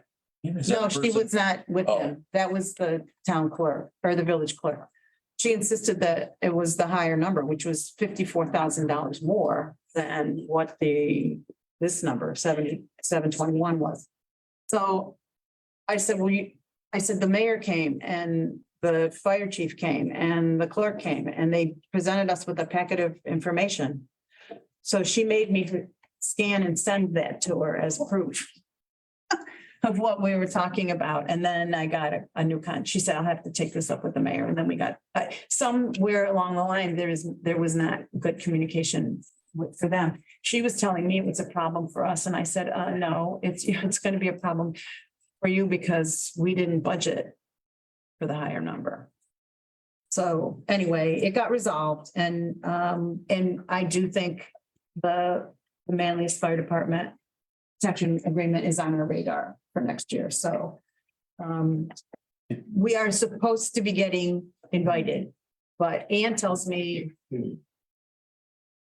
that the village has already mentioned it. It was on an agenda, as an agenda item already. So. Yeah, they have to adopt the village budget by April 15th, so they are probably already starting their budget Yeah. process. Kind of like we have to develop ours by November, we started in August. Yeah, just so everybody's clear. So that means that they give us a number, we have to take it and pay it, and that's that. So it's happened for 3 or 4 years anyways, at least. Oh, no, it's been going on for a long time that they Yeah. haven't included us. And when I asked why, they said it was because nobody ever used to come. And I said, so you stopped emailing an invite to us?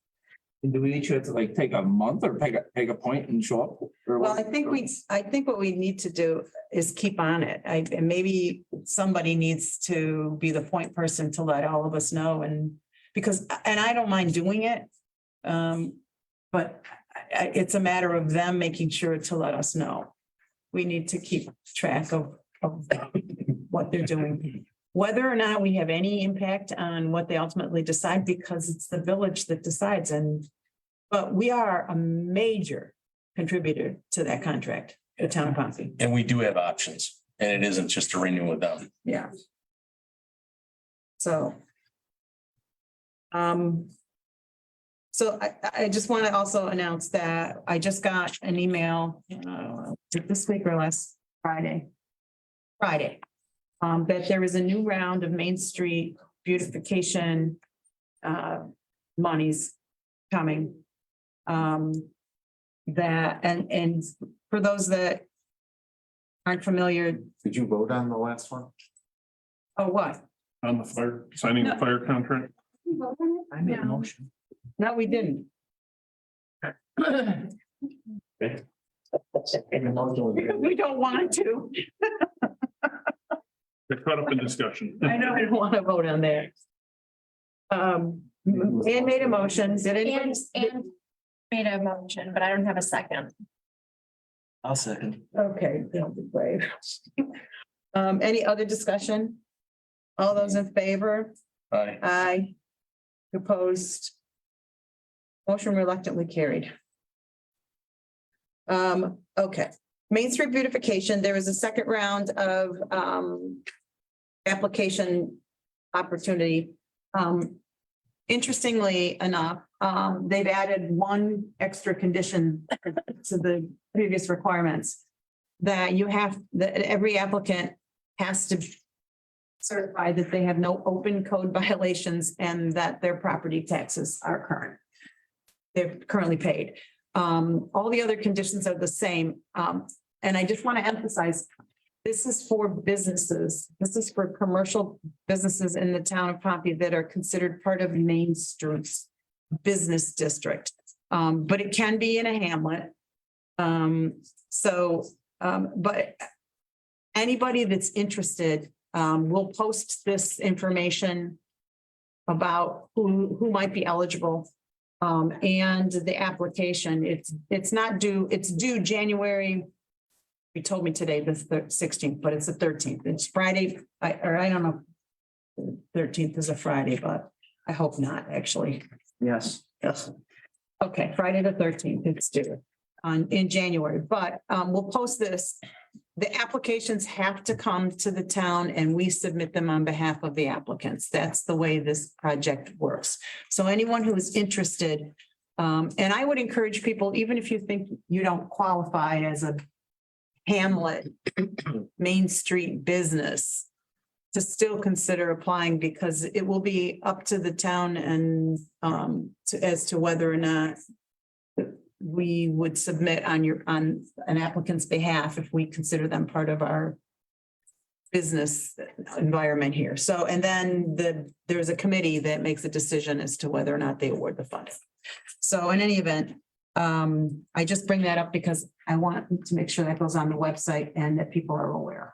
So it has to be a business or it doesn't have to be a business? No, it has to be a business. And really, the way they word it here, that you have to have a structure. Your business has to exist somewhere. I don't think online businesses are what they're looking for. They want a storefront.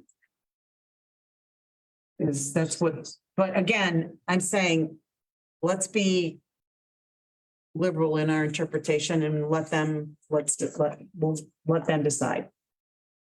Last but not least, I included in here an email that I sent to the judges, both Judge Amond and Judge Cognetti.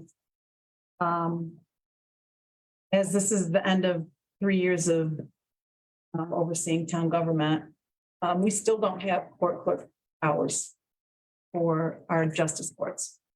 And I have pressured and urged the judges to schedule daytime hours. Because what happens here is they call or they stop in and there's nobody here. And Nikki gets the brunt of the phone calls, but I also get them if I'm here or if they get concerned enough where they want to speak to the town supervisor. So I am asking the judges once again to consider having it. And I said, it doesn't have to be a lot, 2 hours a week, just so that people, like for each court, just so people know they can speak to somebody in the court system. Because Nikki doesn't have the answers. And I might have a little bit of knowledge, but I still can't accept a fine payment, neither can Nikki.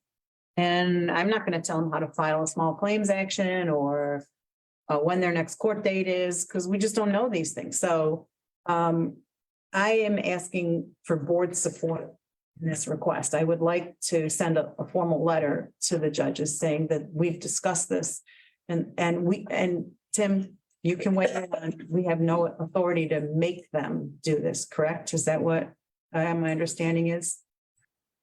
So we can't make them hold court clerk hours, but in looking at other town courts that I did at the beginning of this year in the county, we are the only one of our size that doesn't have hours. And I just find that unacceptable for the public. I've seen other towns with clerk hours, easily to take care of court, you know, if you have a fine or something. Yeah. Stop in, take care of it, you know, 'cause you can When use you it. have a question or your license got suspended for something and you want to take care of it, you can take care of it without having to come to court or make an appearance or lots of times the things that Nikki fields, the questions she fields have nothing to do with going to court. They have to do with the process. So I was just thankful you were here last week because people don't understand. I had this one man come in who was literally in tears. He was shaking. He was so upset. And Renee could hear him talking to me and she came out and she's like, gave me the look like, do you need help? And I'm like, because I do. I mean, honestly, I get a lot of it and she doesn't have the answers. But there's nobody here and they only have a phone number. They only have the phone number. There's no email. If you go on the website, there's no email addresses. It's just, it makes it really difficult for the public to connect with the court system. And I've been asking them for 3 years. So at this point, I would like to maybe nudge them a little harder than just me. And So what is it that you're specifically asking us to do? I would like to be able to send a letter to the two of them saying that this was discussed at a board meeting and the board is unanimous in its desire to have regularly scheduled justice court clerk hours so that the public has somewhere to go, someone to talk to, either face to face or over the phone. Give them an email address to, something, but there's nothing. It's you either call the number or you do what a lot of people do, which is they stop in or they call Nikki. I'll make them motion. Thank you. Thank you. The deal, they've always been that way. I mean, people complain for years. They can't get hold of them. So are we outlining how much time we would like them to? In the To have email, I said I would take 2 hours a week. For each, just so each court has somebody available, somebody during the day. Because that's when Well, and there should be some accessibility, so if somebody does call, it's just like from X to X on whatever day. That there is a person here, you can either call them or then and see them. because that's what you can tell them. That's what's happened. I've done that. Other places for me, I've had a question, they're like, I'm in here between X and X. And if I want to say to me about, it's all about people.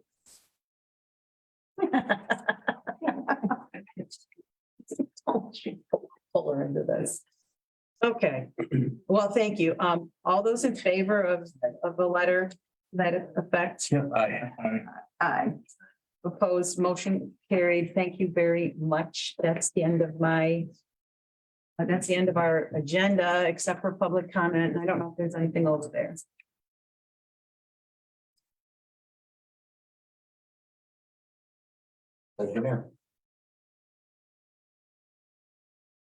I sent out an email last week, asking for an external audit for the town. Several reasons: verify all the transactions, make sure all the processes are in full accordance with the law, evaluate the effectiveness of the town's internal controls, assess the town's transparency to taxpayers, safeguard against fraud, misappropriation of funds. To bring this credibility to town where public funds are being used. We discussed some ARPA money, those are federal funds, so $745,000 of that, just to have that reviewed and accounted for. Necessary for sound and effective functioning of the town. There's a new accountant on board and he could reconcile it would help reconcile previous transactions. And I just think that there was an audit in 2014, there were issues found that would be a reason to maybe take a look at. That could be a starting point for a current year audit.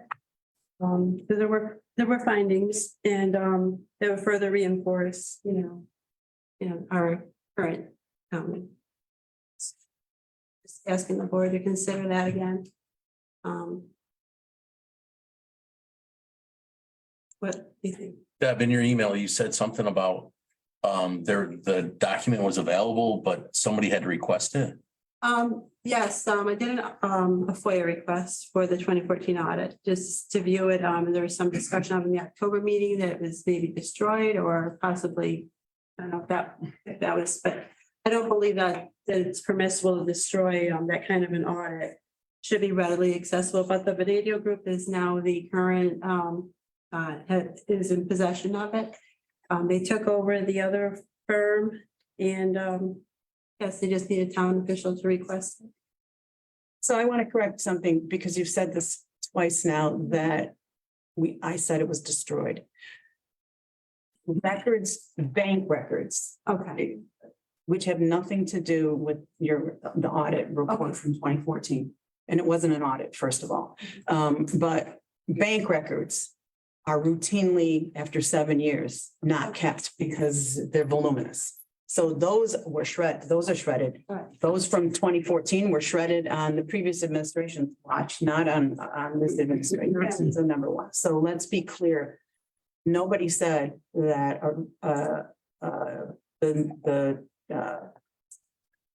no, it's not an audit. It's the accounting review report from 2014 was destroyed. Nobody said that. So I think you got it a little bit confused. But secondly, this is the third time you have come to us asking for this, and we have addressed it in 2 previous meetings. And both times we have said we are not going to do an audit. You have given us no reason. You've stated what you would like done, but you have said nothing other than conclusory statements about why there should be an audit.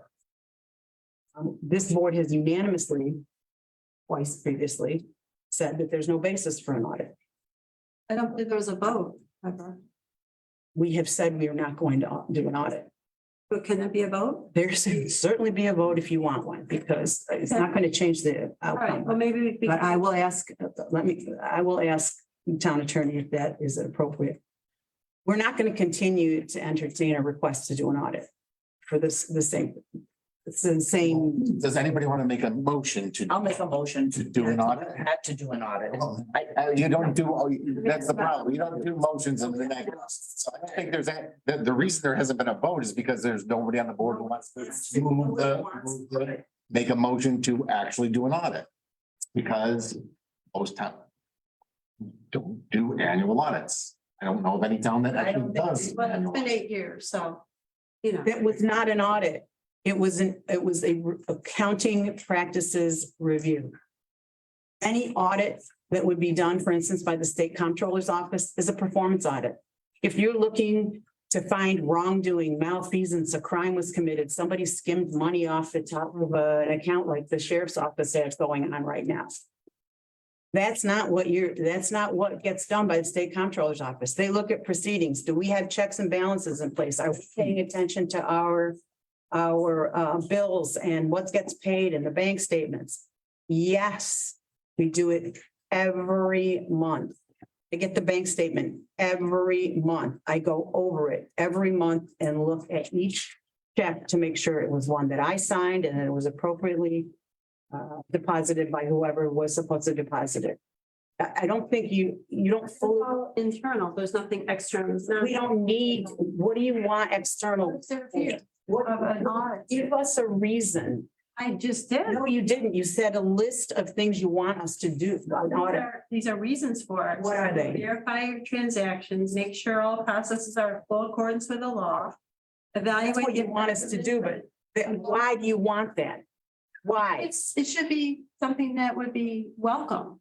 That you would have a. You want us to have taxpayer dollars to determine that we are doing nothing wrong. That's what it's gonna. I would be happy if the town was in, fully transparent. It is fully accountable. transparent. It's never been as transparent as it is right now, Debbie. Well, there was, in the past, there have been issues that we know. Yes, there have been. That was discussed in the October meeting. And that was only discovered because there was an audit. Does anybody want to make a motion? Can I ask sorry, I forgot your name. Jim, what is your, experience, you've done other town stuff, what's your experience and what if, as coming onto a new thing, I'd like to just hear your take on all. Yeah, the municipalities that we audit are larger than Town of Pompey. It's a significant undertaking.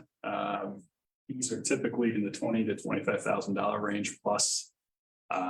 It's an in-depth process, and we're really, when you do an audit, you're going after, do the numbers that are reported on the town's financials, are they materially correct? We gain an understanding of the internal controls that are in place, not necessarily testing the effectiveness of their internal controls. You pay attention to fraud. You're not, going in with a microscope with every single transaction looking for fraud, but it's something that you keep in the back of your head. So it's generally an audit. Have you seen lots of these in your, what have you seen in your, in terms of fraud? Yeah, and as far as audits and stuff for different towns and things that you've worked at. I mean, locally, they're all in great shape, but the issues that we pick up on are generally procedural and, no significant issues that I can remember for any of my municipality clients. Are you familiar with the issues that this town had in 2014? No. If you as coming on new here, is it something that you would prefer that you would want done coming on as new, or is it, or are you comfortable with seeing what you're?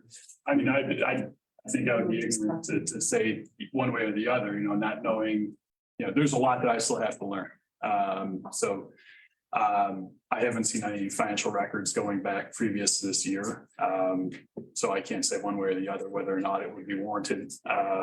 If upon review, something seems suspicious, then cross that bridge when we got to it, I suppose, but I can't make a recommendation. So you're not aware that it's a custom practice of any town to do an annual audit of their books. The towns that I do audits for have a requirement to have an audit done because of bonding or some other financing that they have in place. Or federal money, or but as a general rule, we said last month that the town of Manlius does an annual audit. That was incorrect. It's not true.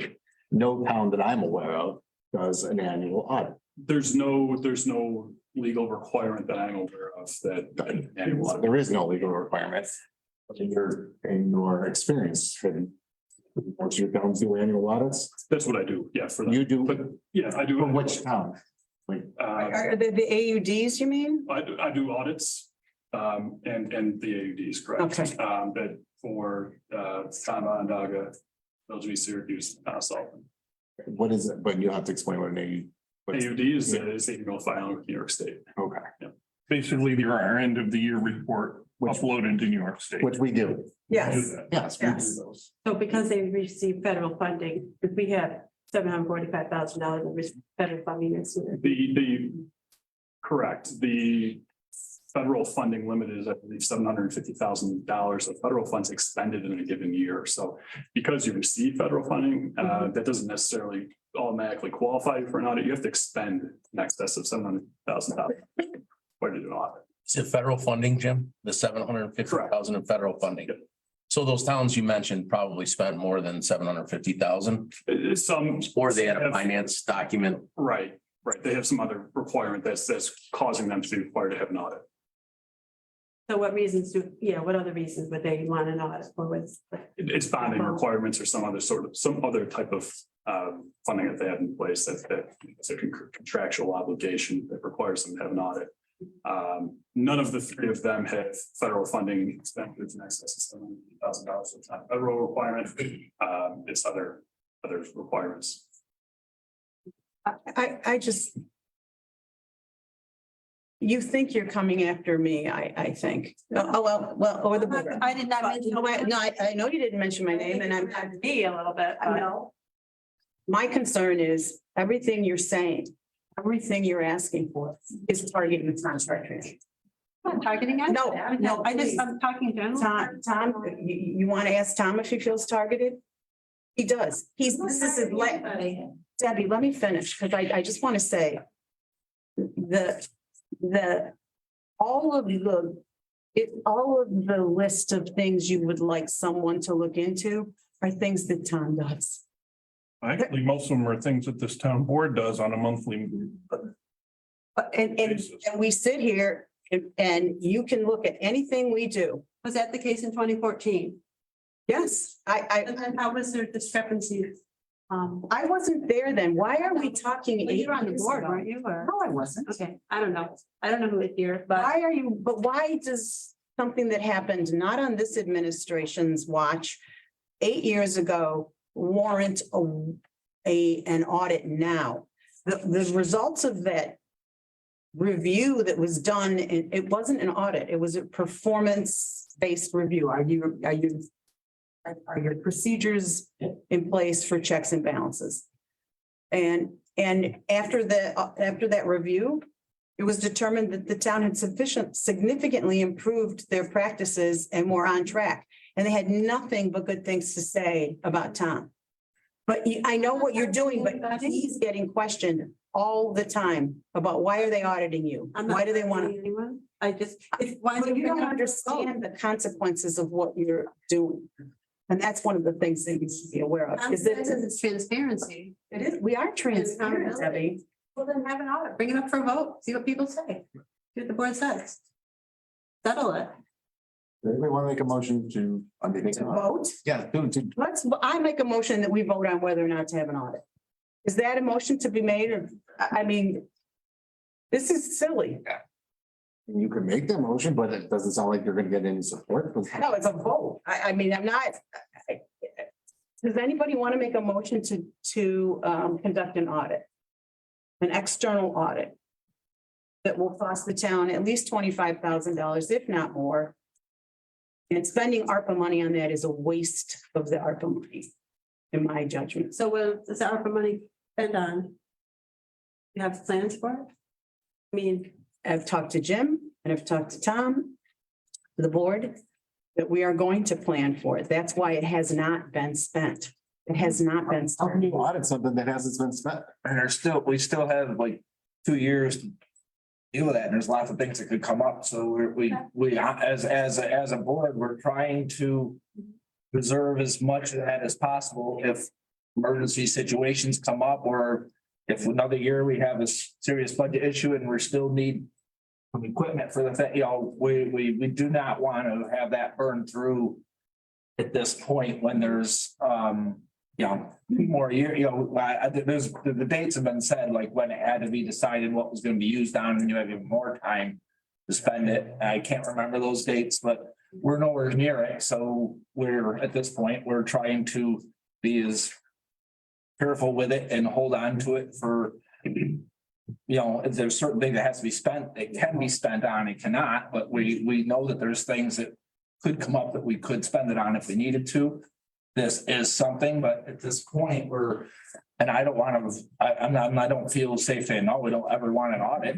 I want to, my opinion is if there's the new guy is coming on, if he in any way, shape or form feels that there is this isn't feeling right to him, then that's when I want to hear, okay, let's look at an audit. Right now, I've seen, and I'm not against it or for it, but I have not seen a specific reason why we want to spend that much money at this well, nobody exact. sees what there is until you take a look at it. Yeah, and I, you've sent the email and I intend to look at what that is. I believe I might have seen a copy of it already, but I will call that number you said and ask. But You don't need to, I already did. I've already spoken to Bonadio on more than one occasion. Quite honestly, I have an email from them. They did no audit in 2014. There is no audit.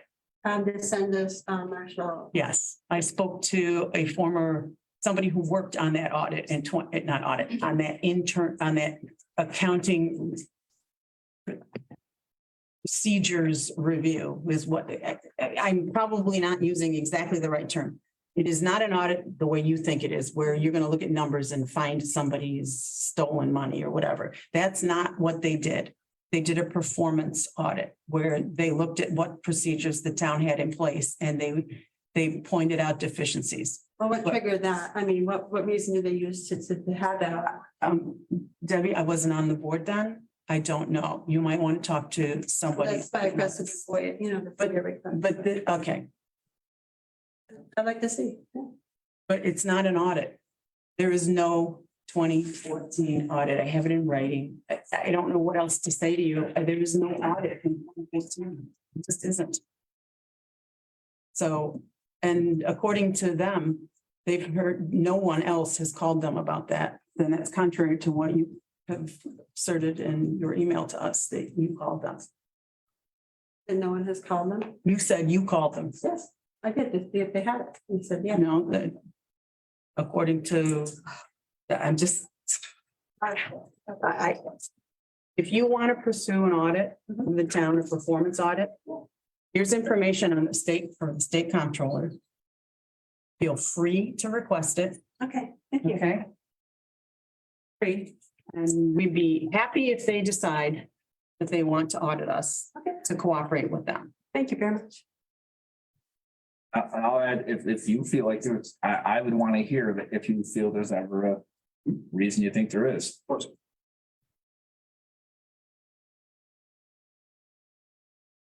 would love to say I would done, but I have to ask Veronica first if there's anything on there. Okay. Two comments from Joanne and Jim S. Please, Schoonmaker. Oh, J and J. Oh, Schoonmaker. Yeah, Waterville Road. Make a motion, put it before the board and vote no to settle this.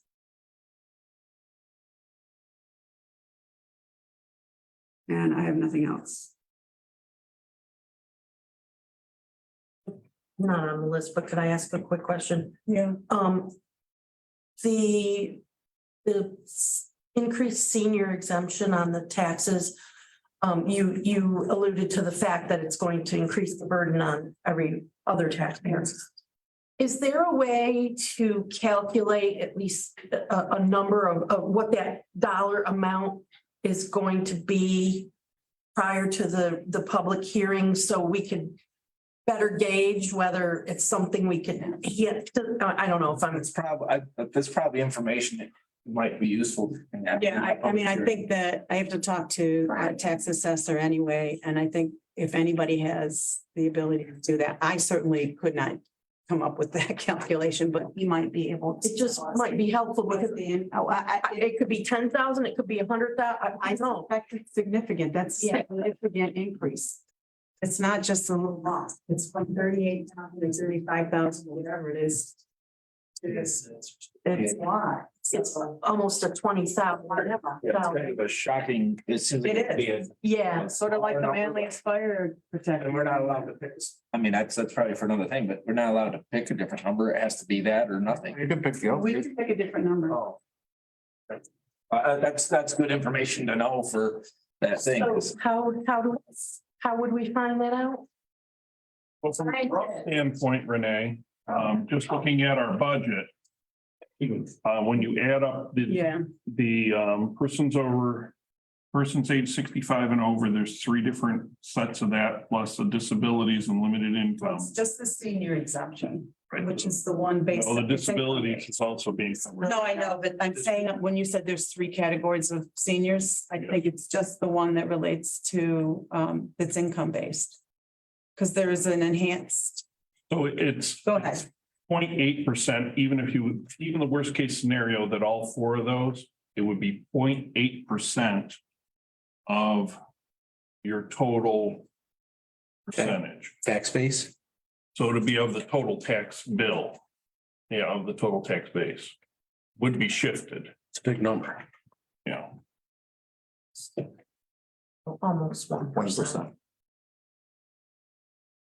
That's concerning. It is. And I'm not even sure what that is in dollar amount, so it's still ambiguous.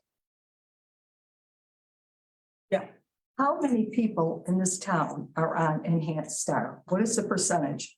Enhanced Star only relates We to. don't do enhanced star, that's a school That's district. school. Okay, well, the other that you're talking about. So currently there's there's 3 different categories. I don't know what all the categories mean. I'm not an assessor. But under exemption code 41800, there's 87 exemptions. Under 41801, there's 8 exemptions. Under 41803, there's 7. And there's only 1 disabilities and limited income exemption. What was the first one, Tom? I'm sorry. How many people? 87 individuals. It's about 993.